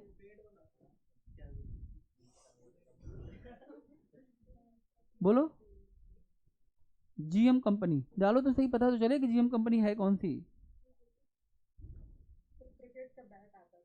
जीएम कंपनी का ना क्रिकेट का बैट आता था। अरे छोड़ो यार, हमें कंपनी का क्या करना है, जान दो। यहाँ पे जनरल नॉलेज का क्वेश्चन तो नहीं है। जनरल मोटर्स कंपनी, क्योंकि मोटर की बात हो रही है, लोग बैट बना रहे थे अभी, देखो इन लोगों का। ये जनरल मोटर्स की कंपनी है। हाँ इधर देखो जनरल मोटर्स, क्योंकि देखो यहाँ पर ये सारी जो है कार कंपनी है ना, सारी कार कंपनियां हैं। और मैं दिखाता हूँ, इन कंपनियों में हमारे पास 3 लाइनें दिख रही हैं। देखो 1 2 3 1 2 3 1 2 3। अगर हम इसको ध्यान से देखें तो यहाँ पे कुछ लिखा हुआ है, ये फाइनेंशियल ईयर होता है। आपको पता है कि 1 अप्रैल से 31 मार्च तक फाइनेंशियल ईयर माना जाता है, क्योंकि हमारा भारत कृषि प्रधान देश है। लगभग हिंदी महीने में चैत का महीना होता है और वहीं से शुरुआत होता है। आप देखेंगे कि हमारे यहाँ जो सिस्टम बना हुआ है, चैत बैसाख ज्येष्ठ आषाढ़ सावन भादो ऐसे चलता है लास्ट में। तो शुरू के जो 5 महीने हैं ना हमारे, वो 31 के हैं हिंदी में। हिंदी में शुरू के 5 महीने आप देखेंगे तो 31 होंगे, और बाकी सारे महीने कितने के हैं, 30 के। तो अगर हम इनको 12 से देखें तो भारत यहाँ 36 ही हो गया, 360, और 5 दिन और बढ़ गए 365। हम अपना 365 ऐसे पूरा करते हैं। जबकि आप ऐसे ये वाले कैलेंडर जनवरी में देखेंगे तो इसमें 31 का, फिर फरवरी में 28 से 29 का चक्कर रहता है। उसके बाद आप देखेंगे कि फिर 31, फिर 30, फिर 31, 30 ऐसे चलता है, जुलाई अगस्त लगातार होता है। तो ये सिस्टम है आपका इंग्लिश कैलेंडर का। लेकिन हिंदी कैलेंडर में कैसे चलता है, शुरू के 5 महीने चैत से लेकर के, और वो महीना होता है अप्रैल से शुरू होता है। इसीलिए जो हमारा जो फाइनेंशियल ईयर मान जाता है, क्योंकि कृषि प्रधान देश है, देश में पैसा कैसे आएगा, जब फसल आएगी, किसान फसल बेचेगा तो पैसा जमा करेगा बैंक में। आई बात समझ में। तो हम अपना जो फाइनेंशियल ईयर है वो मनाते हैं। इसलिए वर्ष हम लोग देखेंगे, जो लोग सनातनी होंगे वो लोग कहेंगे नहीं नहीं ये नया साल को हम नया साल नहीं मानते हैं। हमारे जैसे लोग सब दिन खुश रहना यार, चल नया साल के नाम पे खुश रहना, छोटी जिंदगी में क्या दुखी करना। लेकिन जो लोग सनातनी हो क्या कहेंगे, वो कहेंगे नहीं चैत आएगा तब, इसको हमें विश करोगे तो हम विश नहीं मानेंगे। समझ में आई बात। अपना अपना मानना है। हम तो कहते हैं हर दिन अच्छा है, हर दिन ईश्वर का दिन है, हर दिन खुश रहिए, किसी बहाने खुश रहिए, बस खुश रहिए, ठीक है। खुश होने के भी बहुत सारे बहाने और दुखी होने के भी हजारों बहाने। आई बात समझ। ये संसार जो है ना बेटा, ये जो जीवन है ना, दुख का घर है, इस बात को ध्यान रखना है। ये संसार मृत्यु लोक है, यहाँ पर हर तरफ दुख ही दुख फैला हुआ है, और दुख में रहेगा। क्या क्या पुष्कर जी कुछ है ना, तो ये चलता रहेगा। रुको, तो होंडा कंपनी के हमने 3 साल देखे, और होंडा कंपनी के बारे में हम क्या करें यार, कंपनी जो है इसके बारे में दिया क्या है, मैन्युफैक्चर के बारे में दिया है। आप लोगों ने इतना तो पढ़ ही लिया होगा कि अच्छा इसके मैन्युफैक्चर की बात हो रही है, production of the car and इतना पीरियड सेलेक्टेड मैन्युफैक्चर। हम उसको जो है कार्स को आप प्रोडक्शन कर रहे हैं, उत्पादन कर रहे हैं, बना रहे हैं।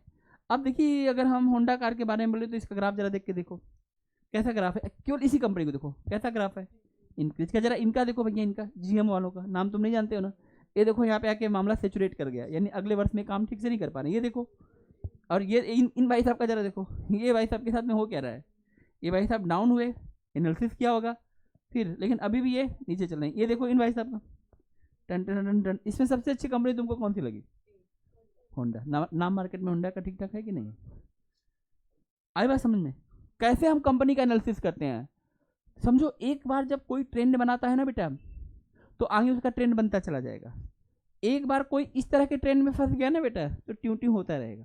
ये देखो up down up down up down, और ये देखो निकल गया कंपनी। समझ में बात? हम इस कंपनी को देख के इसके बारे में समझ सकते हैं। ये 0 5 10 जो होगा ना बेटा, ये किस में दिया है डाटा? किस में डाटा दिया है बताओ? ये किस में डाटा दिया है? ये वाला इनको हटाओ, ये किस में दिया है? यहाँ पढ़ो, द फॉलोइंग चार्ट थाउजेंड्स में दिया है। थाउजेंड्स का मतलब इसने देखो 15 से ऊपर डाटा है, ये सॉरी 5 से ऊपर डाटा है, 6 या 7 हो सकता है, जो भी होगा उसको हम फिर लाइन ग्राफ से देख लेंगे। अब ये मान लो 5 या 6 ही मान लेते हैं, 6 मान लेते हैं। 6 के बाद देखो इसकी वैल्यू यहाँ पर 14 के आसपास हुई है, फिर यहाँ पर 21 के आसपास। ये 21 नहीं है, 21,000। और आप एक मजे की बात देखिए, होंडा कंपनी के साथ में वर्ष कौन सा? 2002 से 2005 अंतिम वर्ष में ये सबसे ज़्यादा भी कर रही है, 21,000। आसपास कोई भी नहीं है, इसके टक्कर में कोई नहीं। ये तो गए काम से, इन लोगों का भी हालत इतना नहीं है, ये भाई साहब खुद ही से चुरेट कर गए। तो होंडा कंपनी मैन्युफैक्चर, अगर कोई कंपनी ज़्यादा प्रोडक्शन कर रही है, कोई भी चीज़ प्रोडक्शन क्यों ज़्यादा किया जाएगा? डिमांड ज़्यादा है तभी तो आप प्रोडक्शन करेंगे। अगर कोई डिमांड नहीं तो कौन कंपनी बना के कार, और इतनी महंगी कार है क्यों बना के रखना? समझ में आई बात? तभी तो प्रॉफिट कमाएगा। डाटा एनालिसिस करना आ गया, इसके बाद इसके कुछ सामान्य से क्वेश्चन होंगे जिसको तुम बहुत आसानी से बना सकते हो। तो आप लोग डाटा इंटरप्रिटेशन को अच्छे से तैयारी करके, बढ़िया से पढ़ के, और बहुत अच्छे से आपको करना है, ठीक है? आप सभी लोगों के लिए मेरी तरफ से जो भी मैंने मैथ आपको सिखाया, जो लोग बच्चे शुरू से हमारे साथ जुड़े रहे, और आप लोग पेशेंसली मेरे को झेलते हुए, मेरे डांट फटकार को सुनते हुए, क्वेश्चन को पढ़ते हुए, सीखते हुए, आप लोगों ने इतना पेशेंसली मेरे को सुना, इसके लिए आप सभी लोगों का तहे दिल से मैं शुक्रिया करता हूँ। बहुत बहुत धन्यवाद, ताकि आप लोगों ने अपना एक सेक्शन सफलतापूर्वक जो है संपन्न किया। ठीक है बच्चों? अगले जो है 2 दिनों की छुट्टी के बाद, मतलब सैटरडे संडे के बाद, मंडे से हम लोग फिर से क्लास को शुरू करेंगे। आपका टाइमिंग वही रहेगा, लेकिन मंडे में अब वो बच्चे जो शुरू से मैथ नहीं पढ़ते हैं, उनके लिए हम इस व्यवस्था को डिस्टर्ब न करते हुए एक नई व्यवस्था को ऐड ऑन करते हैं, और इसलिए पहले कर दे रहे हैं ताकि बाद में तो आप लोग भागने की मूड में रहते हैं, तो पहले का टाइम ठीक रहेगा। तो सुबह हम 8:30 के टाइम का ऐलान कर देते हैं। सुबह 8:30 बजे नंबर सिस्टम के साथ फिर से बैच को हम शुरू करेंगे। आप लोगों का टाइम ऐसे ही चलता रहेगा। जिन लोगों का मैथ छूटा है, या जो लोग अपने आप मैथ में भी अच्छा महसूस नहीं करते हैं, वो उस क्लास का लाभ ले सकते हैं। यह क्लास ऑनलाइन माध्यम से भी आपको मिलती रहेगी। ठीक है बच्चा? तो आज के लिए इतना ही। बहुत बहुत धन्यवाद। Thank you so much.